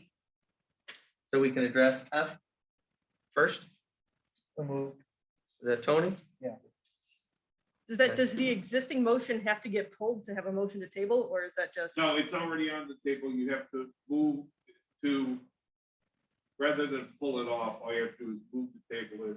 Then Okay. you can go on and move, and then you can bring it off the table after you do that. Great, okay, just checking. So second on the table. Oh. Marcia? All right, further discussion on tabling E. All those in favor? Aye. Opposed? Approved, motion E is tabled. Moving on to 5F. Can I get a motion to approve the village board reviewing the proposal for minor subdivision for 363 Prospect, which will be requesting a variance from the ZBA, and the village board providing a recommendation to the ZBA concerning the proposed variance. So with the, I guess, can I get a motion for us to provide a positive recommendation of approval to the ZBA for 363 Prospect? So With regard to the, yeah. The frontage issue. With regard to the frontage issue. Yeah. 70 and 65 feet 60. off. It's 5 feet. Correct. Yeah, so 70, 70, it's 70, 65. Instead of a house in front and a house behind, they're gonna do two houses next to each other. Right. Got it. Moved by Marcia, second, Second. second by Kristen for the discussion. All those in favor? Aye. Opposed? Approved, so that recommendation of approval will be sent to the ZBA. Now we'll go back to 5E. And Yeah, move it off the table. Put it back on. can I get a motion to move it out, remove it from the table? Marcia, second? He tabled it. Second? Second. Tony, for the discussion, all those in favor Aye. of detabling it, opposed? All right, it is off the table. Now, Paul made the motion, Marcia made the second. It's a roll call vote. with the stipulation that it's 4 months rather than 6. That's right, thank you. It was both the motioner and the seconder Both agreed 4 months instead of 6 months. All right, all those in favor, start with Paul. All right, Marcia. Kristen. Aye. Ernie. Aye. Tony. Aye. Steve. Aye. And I'm an aye. All right, so that was approved. All right, going down to 5G, can I get a motion to appoint Philip Kuzma to the position of laborer starting August 30th, 2021? Moved by Paul, second. Second by Ernie. Further discussion? All those in favor? Aye. Opposed? Approved. I get a motion to appoint John Wilger as public safety dispatcher to start on September 18, 2021. So moved. Moved by, is that Kristen? Yep. Thank you. These shields definitely mess with my acoustics on who's saying what. And now I can't see your mouths move, so it's a lot Yeah. of guesswork. All right, can I get a second on that? Second by Marcia. Second by Marcia. Thank you. So helpful. All right, further discussion on John Wilger. All those in favor? Aye. Opposed? Like Shane had nothing to say. Approved? Sorry, Shane, did you wanna? I'm sorry, I apologize. No, I'm good. Too late.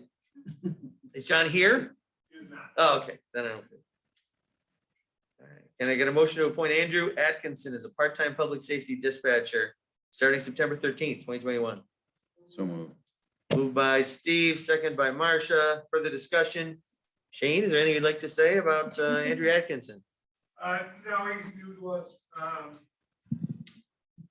He is a full-time dispatcher for the sheriff's department. Is planning on moving out to this area from somewhere up north and was just looking for a part-time job to supplement some extra income. And I think he'll be another great candidate, well qualified and already knows the vast majority of what he's going to do for us. A little training on the fire side, but that's it. So he's gonna be doing both jobs for the time? Yeah, he'll work. He works full-time for the sheriffs, which I think they work 12-hour days. So every couple days he's off for 2 days and gets bored. So he wants to do something on his off days. And so he's gonna come spend some time with us. Thank you.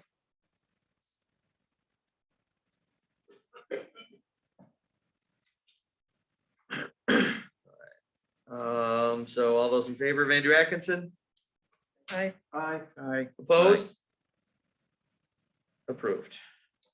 I get a motion for permission for the mayor to sign parking lot leases with Benderson, a temporary one for 30 Gray Street and the normal one for 42 Riley Street. Moved by Paul, second. Second by Marcia. Further discussion? May I? Oh, expand on the leases? Absolutely.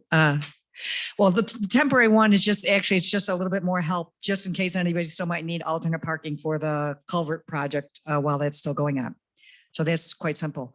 The one on Riley is the one I sent over to Benderson proposed, and they sent it back. And the only thing they did is they said that they can reserve spaces for the businesses going there. I guess there's already signs out there, so it's not a secret anymore. Somebody said what business is going in there. In any event. Yeah, Ace Hardware, there's signs already out there, so it's not a state secret anymore. In any event, it does not limit that those reserved spaces. So if we want to put something back in the lease to send back to Benderson to have some limitation on that, then you should consider that. I should also note, however, that the restriction for parking only for the business is only when the business is open. So at all other times, like late when people want to park for maybe restaurants and bars and things, the parking should be all available if that retail Ace Hardware is closed. Thank you so much. Moved by Paul, second by Marcia. Further discussion? All those in favor? Aye. Opposed? All right, can I get a motion to approve the budget adjustments to the 2021-2022 fiscal year gas pumps and system? Moved by Marcia, second. Second. Kristen, further discussion? All those in favor?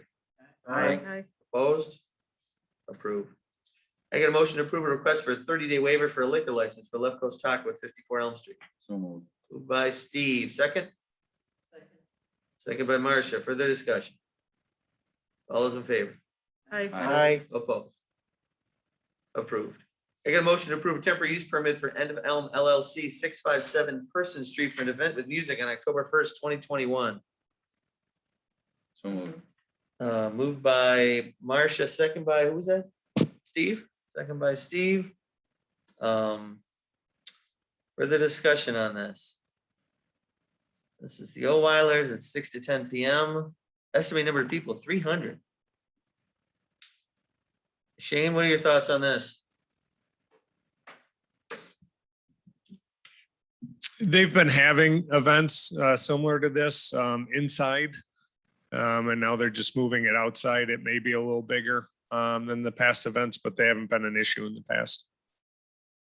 Any concerns about noise as far as, I mean, back in that area, there's not a lot of residences, right? No, they're pretty secluded. There's a couple houses down Persons from them, but they're a couple hundred yards away, and then the railroad tracks on the other That's what side. I was gonna say, what about over the berm where Mr. Mann's property is and the homes over there? You don't think it'll Yeah, carry or affect them? It's in the evening, right? we'll let Mark decide. Mr. Mann doesn't appear to have any objection. All right. Anybody else? Any other discussion? Wait, did I get a motion on that? I did. I didn't write it down. Was it Marcia and Steve? Yep. Thank you. All right. All those in favor? Aye. Opposed? Approved. Moving on to new business. Public notice, 30-day inclusion of predominantly viable agricultural lands into existing agricultural district. Read public notice. Is that for me? Kathy, am I supposed to read the public notice? Maureen? Thank you. Let me find it. Yeah, okay. Is it on my agenda?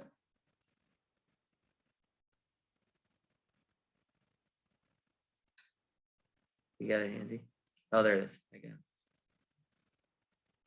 So many pages, page 103 of 103. I gotta read this whole thing? Public notice, 30-day period for inclusion of predominantly viable agricultural lands into existing agricultural districts. Per New York State Agriculture and Markets Law, Section 303B, the Erie County Legislature designated September 1st through September 30th as the annual 30-day period during which landowners may submit requests to include predominantly viable agricultural land into an existing certified agricultural district. Copies of the application form have been provided to municipal clerks, assessors, and chief elected officials for distribution to interested landowners. The application is also available on the DEP website at www.erie.gov/AGENROLLMENT. The Erie County Department of Environment and Planning will accept applications from September 1st through September 30th. Any questions on this process should be directed to the Erie County Department of Environment and Planning. A public hearing will be scheduled at a later date to consider all inclusion requests and the recommendations of the Erie County Agricultural and Farmland Protection Board. With questions, please contact Sarah Gaddy, Senior Planner, Erie County Environment and Planning. If you need her contact information, it'll be available on our website, or you can reach out and call our clerk treasurer, Maureen Girakis, who just made me read all that. Feel free to call her at home. All right. Yeah. 555. All right, new business, slit seeding and fertilizing Hamlin Park Ball Field. Need a resolution for a budget adjustment if you use a vendor or buy the equipment if you borrow just for the seed. I guess there was a number of emails that came out. I'm a little confused as to what happened. I remember last year talking to the consultant who did some work on the field, and he said, Mayor Mercurio, next August or September, you're gonna want to slit seed this field, reach out to me then. And I emailed you and said, hey, it's August, let's reach out to the guy. Can you please summarize, bottom line it for us, what's going on? Yes, and I'm going to ask Matt I'm going to hand it over to Matt. We did get a quote from the same vendor. It is Rich Sports Fields who fixed up the baseball field in the spring. And he gave us one quote to start with, and then he gave us a revised quote. Was it $4,200 or $4,400, Matthew? In the other email I sent you, he just revised that. So that is for the labor and equipment for his company to come out and do that this fall for the ball field, 200,000 square feet. And we also have a quote from the seed vendor. I think that's in the $2,200 range, maybe a little less. But Matthew has been researching, that's why I'm gonna hand it over to him, a number of potential alternatives to us paying the vendor this year and in subsequent years to get this work done. So here, take it away, Matt. I looked into purchasing the equipment, the machine that we need that would attach to one of our existing skid steers is about $6,700. We'd be able to slit seed the ball field and the football field, yearly without having to incur any additional costs except for the materials. And we're currently trying to hammer out the quotes for the material. A local vendor got with us and said that we could get the material that they needed, the seed for, it'd be roughly $200. So I'm trying to get the verification on how many pounds of seed per 1,000 square feet is required for the overseed. But even if it was $1,000, it would still be a substantial savings. And tell me again about the equipment. How much is the equipment? $6,700. And that's And to buy at one time? That'd be a one-time purchase, and That we'd be able new? to use it on, any property we own. Brand new. That's amazing.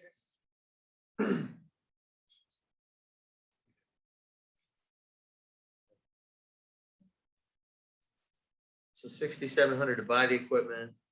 So right now, this guy's quoting us 6,400 to do just the baseball field once. Right? So if we buy the machine for 6,700, If we buy the machine, we wouldn't be able to do the seeding until spring because the machine wouldn't be available until probably February. do you see that as an issue? Pardon me? Do you see that as a concern? No. Can we split the cost of the town and I'm sure the machine? I'm sure the town could, if they wanted to borrow it, it wouldn't be an issue. We borrow a lot of equipment from them without splitting the cost. So if they need it, you just let them use it. I'm sorry, what? So if they need it, you just let them use it Yeah. in exchange. Nice. All right. So funding wise, Seems like the better way to go, rather than paying the contractor to do this the one time, is to purchase equipment. We don't have it budgeted, but if we can go ahead and get the equipment, and then as Matt said, he's still researching the seed possibilities or alternatives from the original quote that we got, then it's just if you're all in agreement. And Matt has said you can use it even not only on the baseball field, but the little loop to improve the football field there. And if you remember in the Hamlin Park Master Plan, it talked about changing that field around. We're probably not going to do that anymore. So if we can slit seed that, by the way, slit seeding is basically buying a machine that will put seed right into the ground instead of buying a seeder that spreads it all over. And then we're also going to want to fertilize after that. So there's that. But so we're just trying to beef up our good caretaking of the facilities in the park. And of course, that includes the little field for the football and the baseball field for all of the purposes that has. so as far as fun, so what do you need from us? Just a consensus that that you agree that it's a good idea to go ahead and research and ultimately have a purchase of this piece of equipment. Go ahead, Maureen. If you approve, if you're going to approve, let me know kind of what you want, because I need a resolution to do a budget or budget adjustment for this. So if you were going to, let's say, buy the equipment and buy the seed, we would need a budget adjustment of $3,000 from 5110-420 to 7140-0420. Would you need that tonight?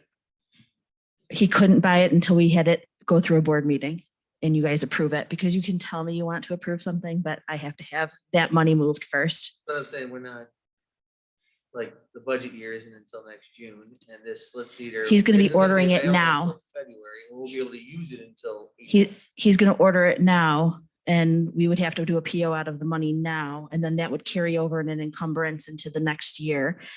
So we would be using that now. You can't buy something with next year's budget if we don't even know if we're gonna have it. So you'd have to approve it at this point in time. No, I'm not saying next year's budget. I'm saying in 2 weeks, once it's all written up and. You vetted. can if that's what you want. I mean, that's what I'm saying. When I say we don't need to do it now, I mean, we don't need to do it tonight. We can do it in 2 weeks once we have all the numbers and it's in the agenda, right? If that's what you Nothing's want. gonna change. If that's what you Or want. their window for ordering doesn't close until next year if we don't get it in 2 weeks, right? Soliciting in the spring. Right, We can wait a few weeks to order. okay. So we can make an official agenda item for the next meeting and actually vote and everything on it. Okay, This is Is there a need to, thank you. Yeah, this is a good find. Nice job. is there a need to buy any additional equipment to do the fertilizing, or is that something already in?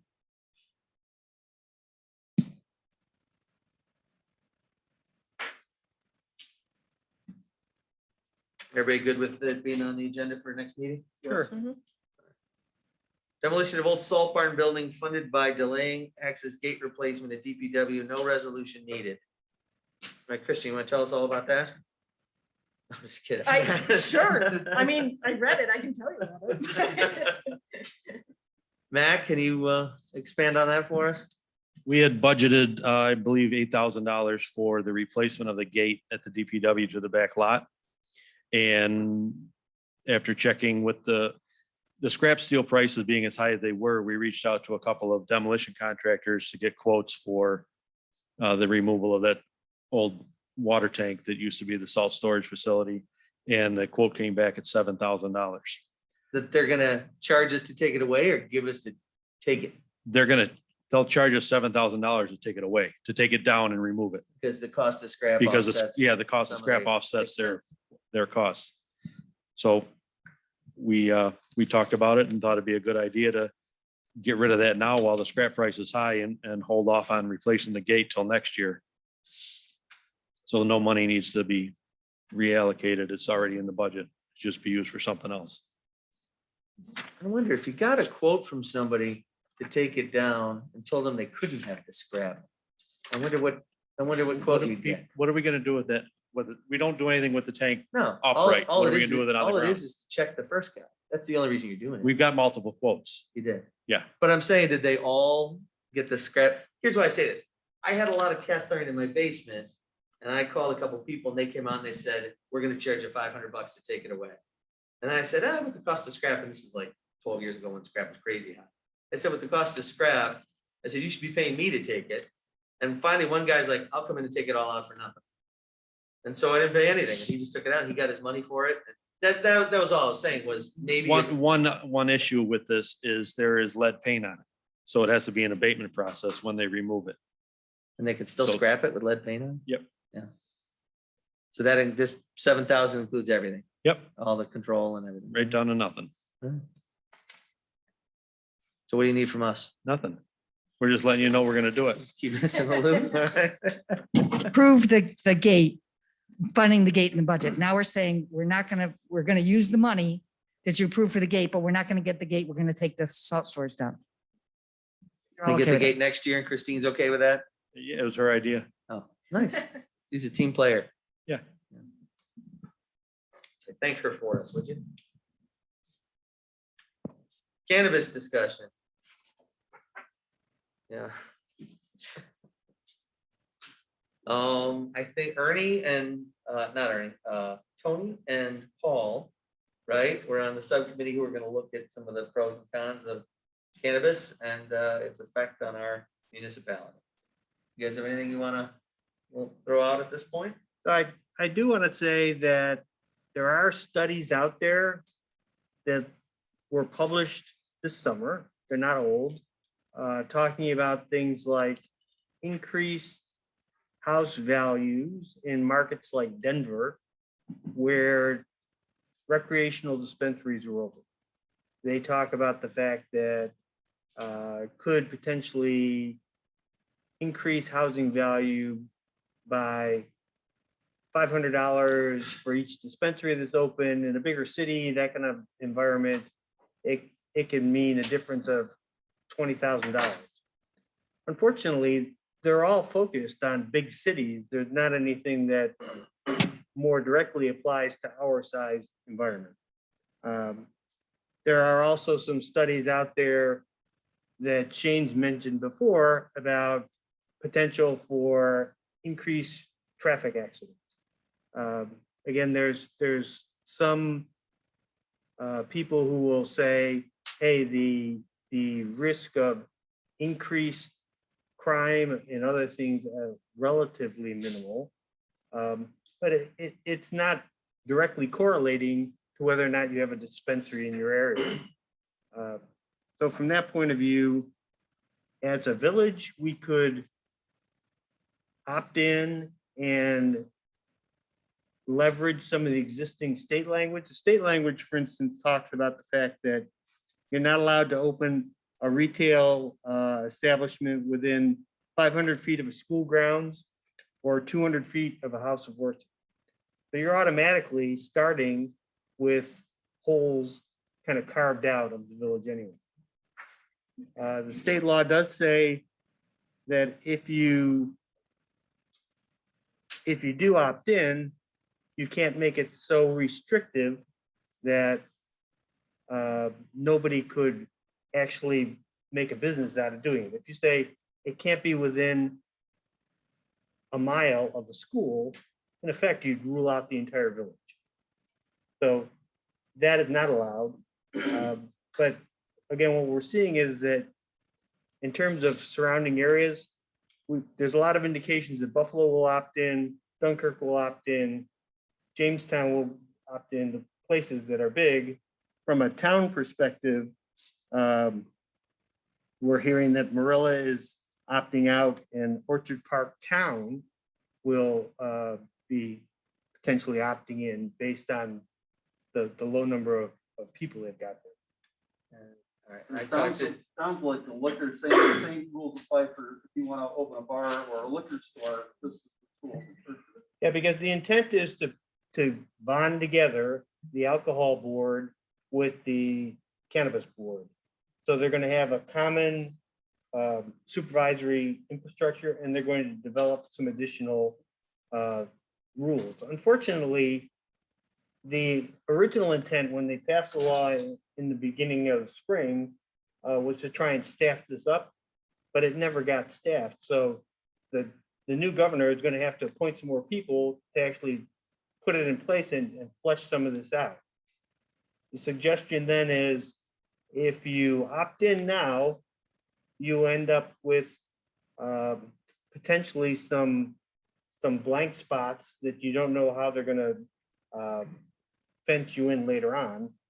But if you opt out, then you're in a situation where, if you've got something opening in the next couple towns over, you may not have an opportunity later on. It's like, Wegmans opening another store. Yeah.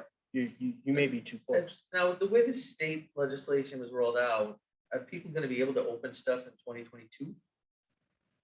Right now, they're thought it was an suggesting that 18-month it might be available in 2022, but more likely won't be till 2023. So You by certainly won't get opting any out revenue. this year, by just exercising some patience and restraint and opting out this year, all we're doing is we could still opt in next year in 2022 when stuff starts open in 2023.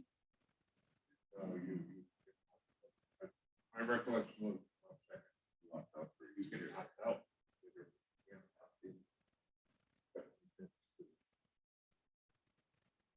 That wasn't how I understood it. Yeah, you gotta- Because once you opt in, there's no going back, right? Because people have opened stores. You can opt in anytime you want. You just can't opt out once you're in. Right.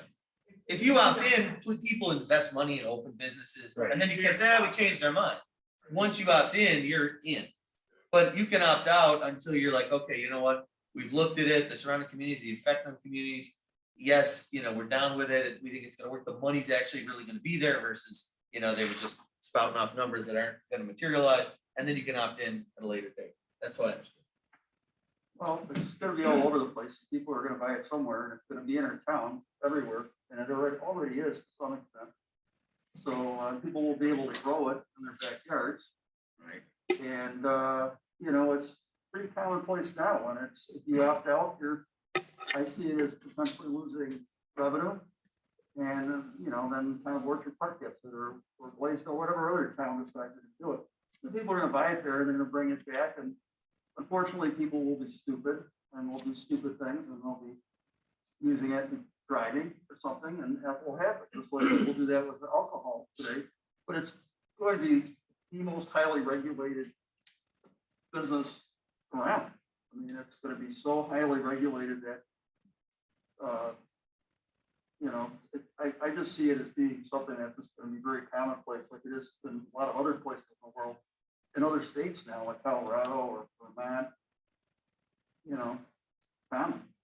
I agree with Ernie on that, and most of the people, residents I've talked to were totally in favor of it. There's very few that were not. I have just a real quick story, if you guys, if it wasn't an advertiser, we just had an 18-year-old sell a 15 and a 12-year-old marijuana gummies. They became violently ill because they ate way more than they should. The closer it is to here, the more prevalent it's going to be. It's just like illegal drugs. If they were selling them out of Sunoco, they'd be everywhere here. But they sell them mostly downtown, so they're not everywhere here. There's distance keeping some of that away, at least from the kids. I personally have spoken to a lot of people that smoke marijuana and will buy marijuana. They told me they're going to West Seneca to buy it. They're not going to walk into a store on Elm Street to buy it with all their neighbors and all the soccer moms and everybody else seeing them, at least for the time being, if it happens. I'm just totally against the law. The law was written poorly from the get-go. There's so many holes in the law that are on both the selling side, the possession side, and you can only grow 6 plants. You can have 5 pounds in your house, but you can only travel with 3 ounces. Why do you need 5 pounds in your house if you only can carry 3 ounces in your car and you can only grow 3 mature plants and 3 immature plants? What they're dealing with in Canada from our federal agencies that I meet with is the places that manufacture the marijuana are taking in black market marijuana through the back door and saying they're growing it, selling it. They're licensed for 100,000 plants, but they're selling it, and they're finding this out through audits that they're selling millions of plants worth of product out the front door, which is fueling money for organized crime. There's so many problems with this. It's everybody that wants to smoke marijuana, smoke marijuana. Right. They don't need a store on Main Street to get marijuana.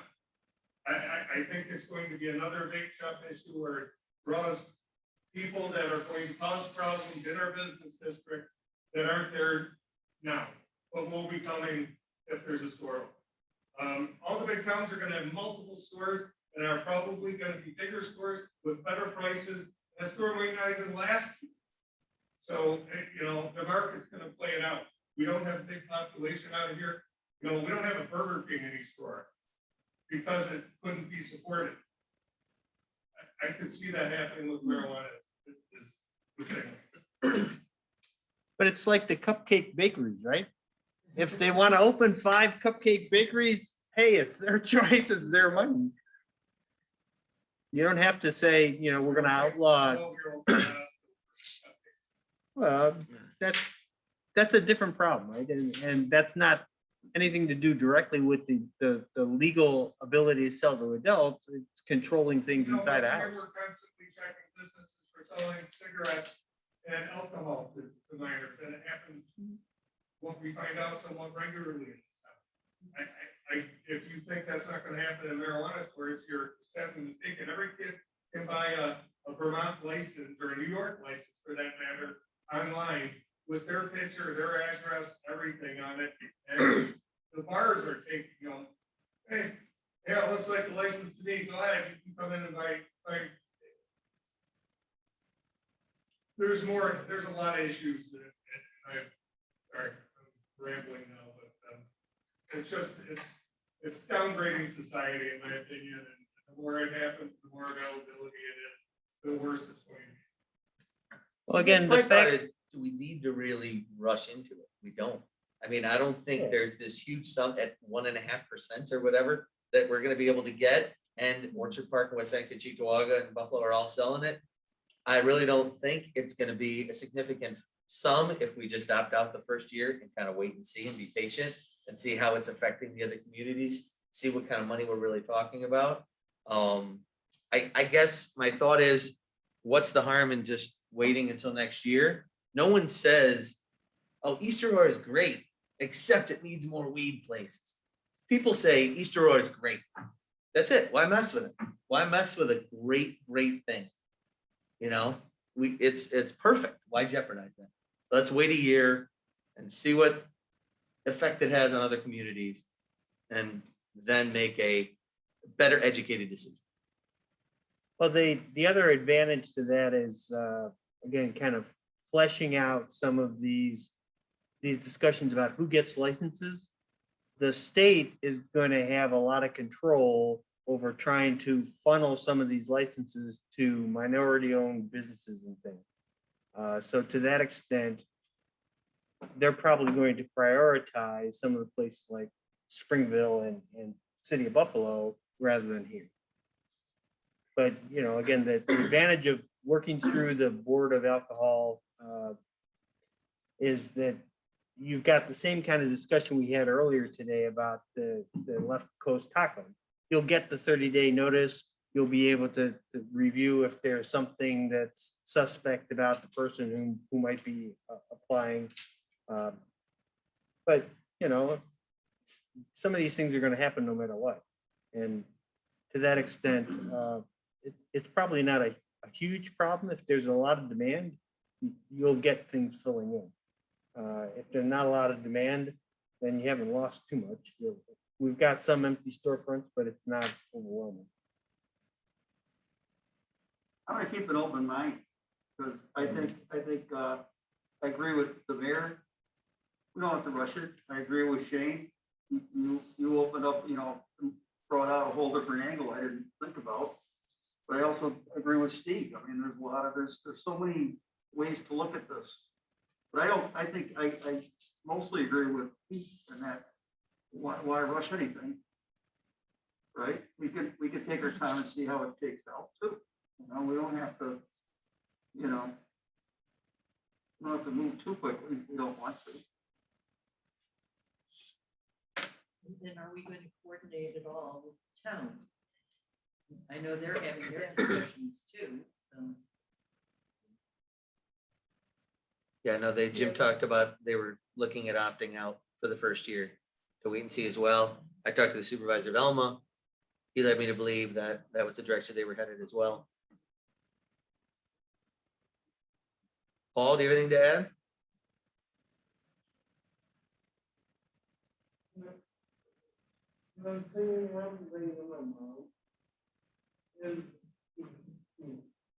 What you think about how people are like, oh, it's great. There's nothing like, oh, but there needs to be more places to find. Because from what I hear, I'm trying to I hear is the word great, but there's too many bars. I'm trying to think of that with marijuana. Like, I don't know, I don't think they're gonna say is the word safe, they need more marijuana stuff.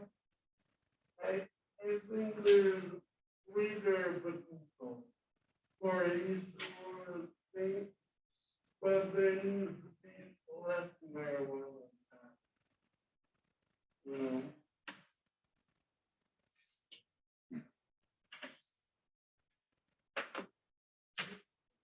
Oh, Maureen? can I say something as the treasurer?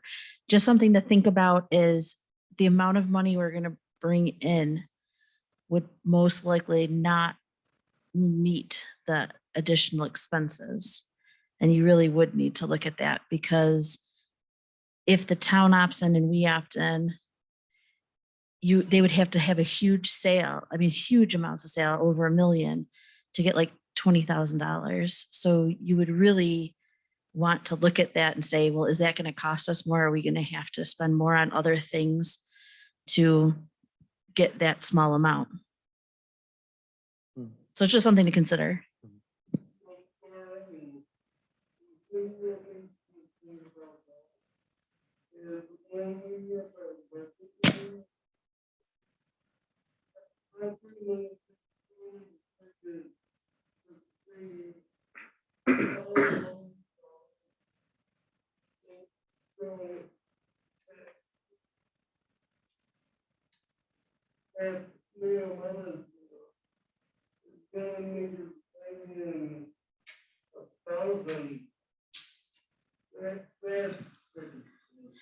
Well, okay, so during those meetings, when you guys are cutting the budget down by 5,000 or 500 here and 500 there, that's not what's balancing the budget. It's changing other things that are much larger, that increases and decreases the budget. That's more of you guys keeping a, handle on what's happening by each department head. That is not really what's balancing the budget. For those little bits, it helps, but you're not often taking away, $40,000 is 1%. This would be 0.5%, but would it cost more than $20,000 in expenses, so that instead of getting 0.5% back to the public, would we actually be expending more than that? It's just something to consider. I don't know the answer. And that's why, I think waiting is a good choice, so we could see what happened in other municipalities to know, is it possible to be profitable or is it not? And then we also would have to take into consideration, our village versus other municipalities, because you're not going to compare us to Cheektowaga. But there are other municipalities that we're closer to that you'd want to look at and say, okay, this is what happened there.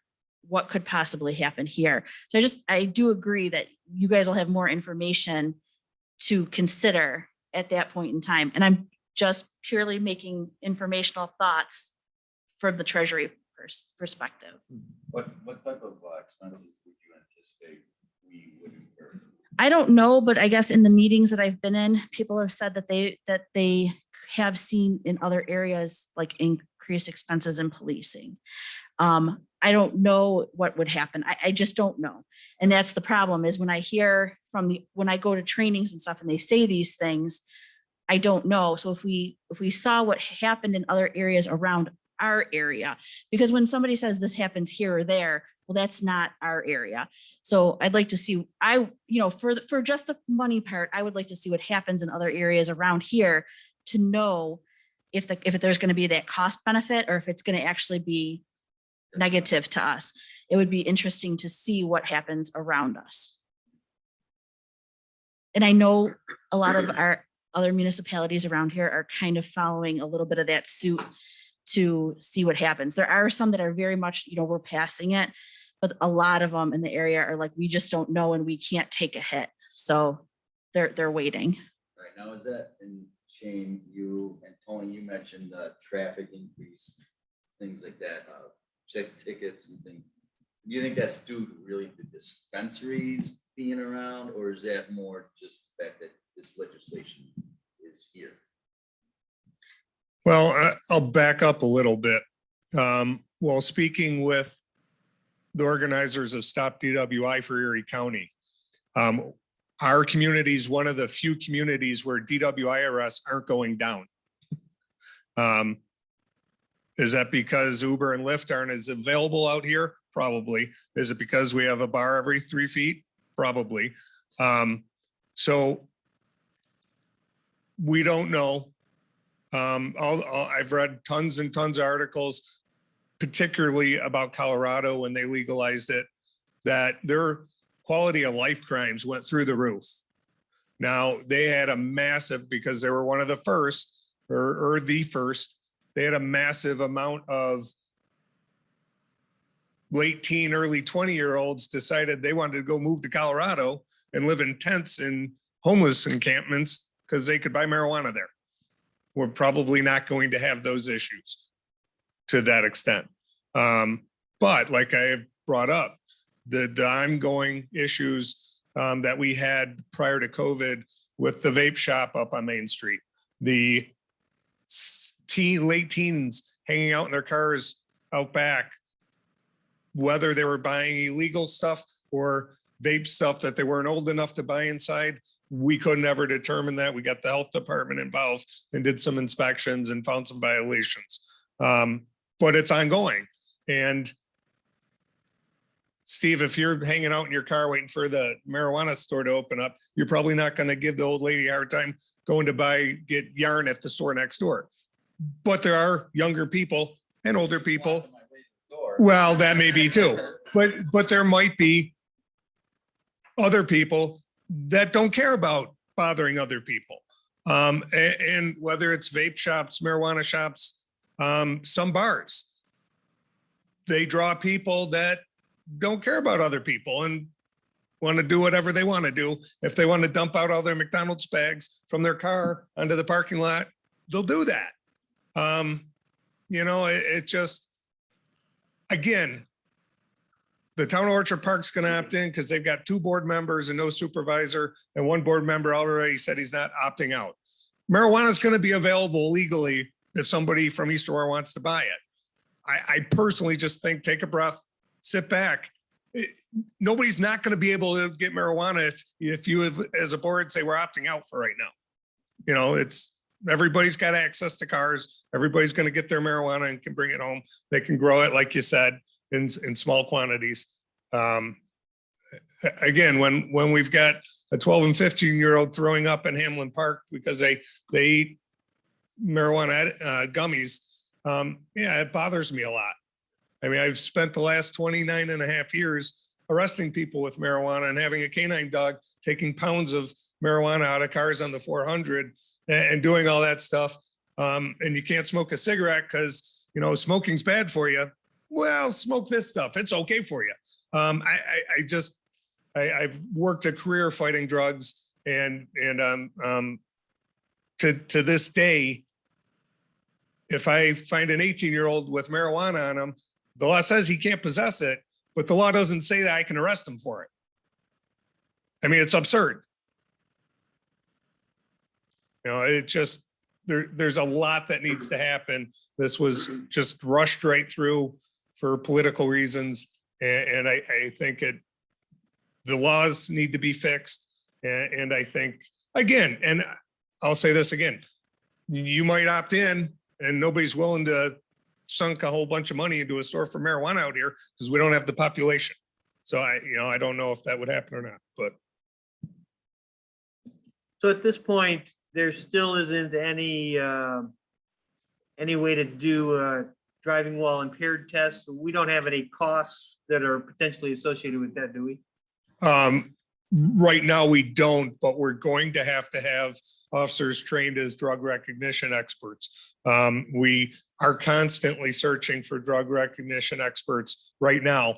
And sometimes we can't find them. There's none available or none working at the time through other agencies. We've had state police come from down in Fredonia to come up to do drug recognition work with us from somebody we arrested while driving. We have to send 2 or 3 officers at least, I would think. And that's 2 weeks in classroom. And then 2 weeks, I think the training's down in Florida now, that we have to put officers up in hotel rooms to go to rehabilitation centers where people are constantly coming in under influence of drugs so they can test them and accurately determine what drugs are on to suit courts standards. So it's there. And then there's training to keep their status and there's a lot to do to get up to that. And we're going to need them, without a doubt. It's already very prevalent. I would say probably a quarter of our DWI arrests involve drugs. So we're gonna need to think about that in the next budget cycle regardless. Yep. Yeah. I would be doing it now, but I need to get more police officers on board. I don't have enough officers to send somebody that type of training at this point, but when we're full staff, definitely.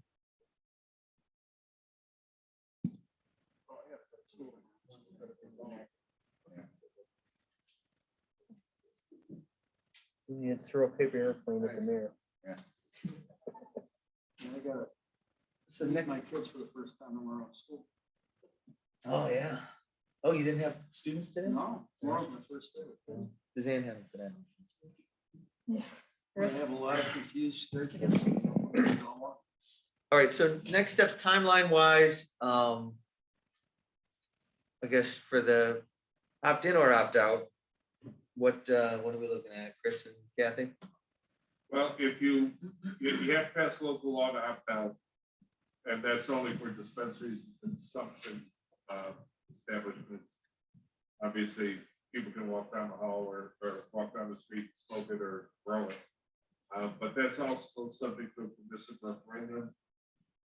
If you vote to opt out and pass the local law, then someone would have 30 days to file for a permissive referendum. Then you would have to have, depending on the timing, either a special election between 10 and 60 days after you get the permissive referendum. What is the permissive referendum again? What's the definition of that? Yeah, you get a petition and let's get the right number. So, no, you're saying if we opt out, If you opt out, that just applies to selling it. you pass a local law opting out of dispensaries and consumption Yeah. establishments. Then, if you get a petition with 20% of the number of registered voters in the village, that Oh, they then want to have a they can referendum. reverse it. Yeah, Right, and then you would have to have a special election. If you can't time it, if you don't time it with a regular election, you'd have to have it within between 10 and 60 days after you get the permissive, the petition for the permissive referendum. Okay. So there. Thank you. I just was on, didn't know what the definition of what you're. Yeah. Thank you. All matter of time. If you're out. Is it opt out? If that's what the board's thinking, how do we proceed, Kathy? So you would instruct actually NICOM, a couple of things on NICOM. There's a lot of resources online on the NICOM site. One of the things you were just talking about was having both the consumption sites and the dispensaries together. And NICOM suggests that you adopt 2 local laws to opt out of each of those, because people might think that it was okay for to have one or not the other. So you could have 1 or 2 referendums or no referendums. So that is one. Yes, so you, and there is a model local law on the NICOM website. It's pretty simple. So we could just copy that and have a proposed local law. You would have to hold a public hearing in order to consider the local law. Everyone could say whatever they wanted. And then once the hearing is concluded, at that same meeting or a subsequent meeting, you would decide whether or not to approve the local law to opt out. This is all only opting out. And then if you approve it, then as Chris just described in detail, that's subject to permissive referendum.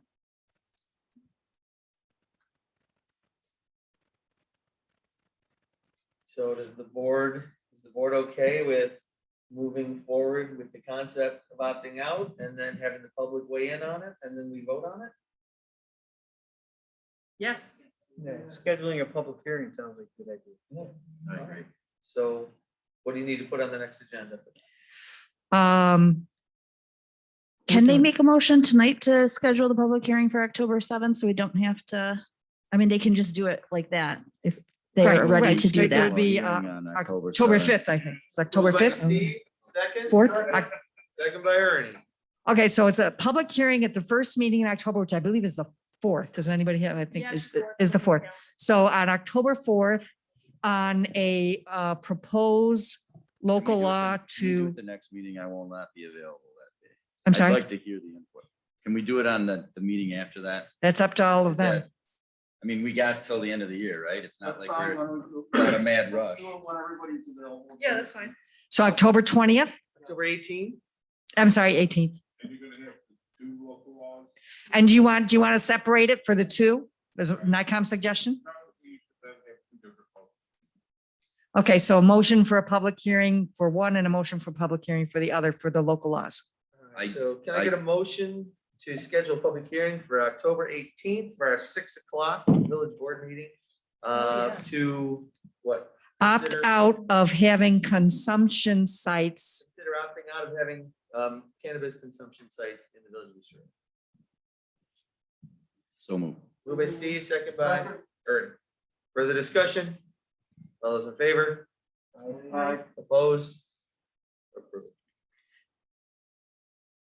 All right, can I have a motion to schedule a public hearing to consider opting out of Dispensaries. having cannabis dispensary sites in the village of East Aurora? Moved by Paul, second by Marcia. For the discussion. All those in favor? Aye. Opposed? Approved.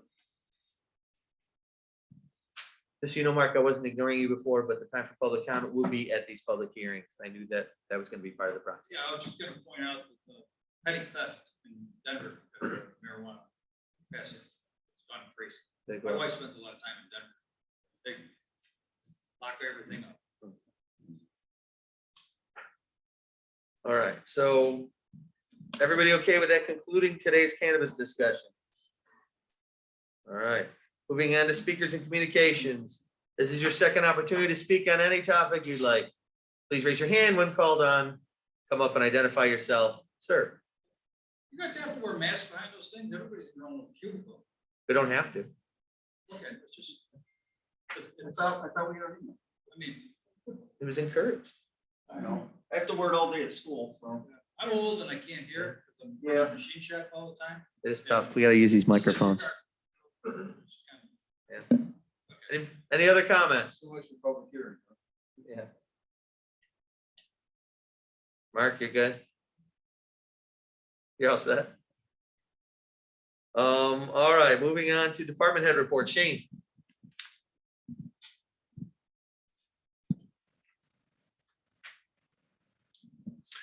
Just to bring the board up to date on a couple personnel issues. I have one police officer who injured themselves off duty.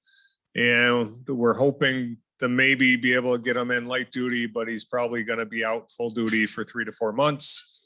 Our newest police officer just resigned to go to a state agency who's still not done training.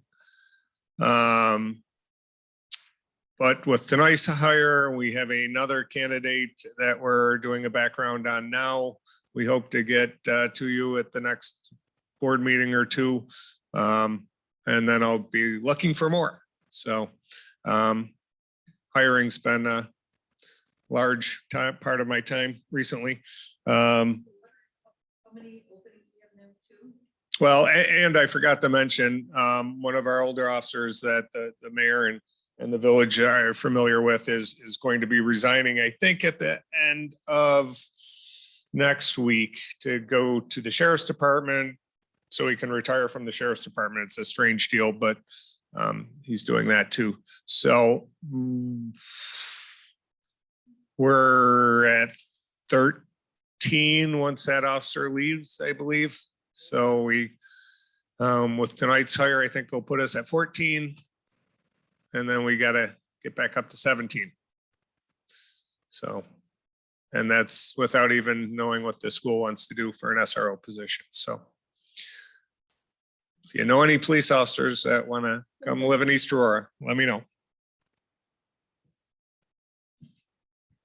Thank you, Shane. Thanks to all the extra effort you guys are putting in, guys and girls are putting in while you're short staffed. Yeah, they are. Again, thank God we don't have all the big events this year. We be scrambling, but everybody's getting the shifts full and working when they don't want to, just to help out. So. Awesome. All right, Matt?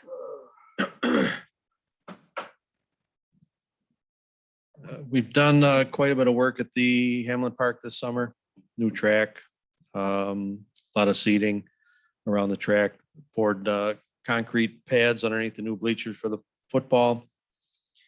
And we have some more building maintenance to do this fall for the players building. And just getting ready for fall. Very good. Thank you, Matt. Liz?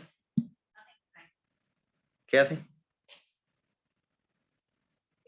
Last week that we had a meeting with the trash with Joe Hickman and Modern. And actually, the other main competitor that could potentially bid on this if we do put it out for bid, Waste Management, Pat Martino asked for a meeting with me. So I met with him. We met for quite some time in my office. I think last week it was. And so really, I said, we are coming up on first, the board is going to need to make a basic decision if you want to go out for bid for this. So I don't need an answer tonight. I think I'm going to put it on the next agenda, and I would like you all to think, I warned you before, I want you all to be thinking about this. We certainly did have some issues with Modern for a time there that we did work through, and we don't have those issues now. I truly feel that way. And I know I don't think you've been getting the calls anything like you were before.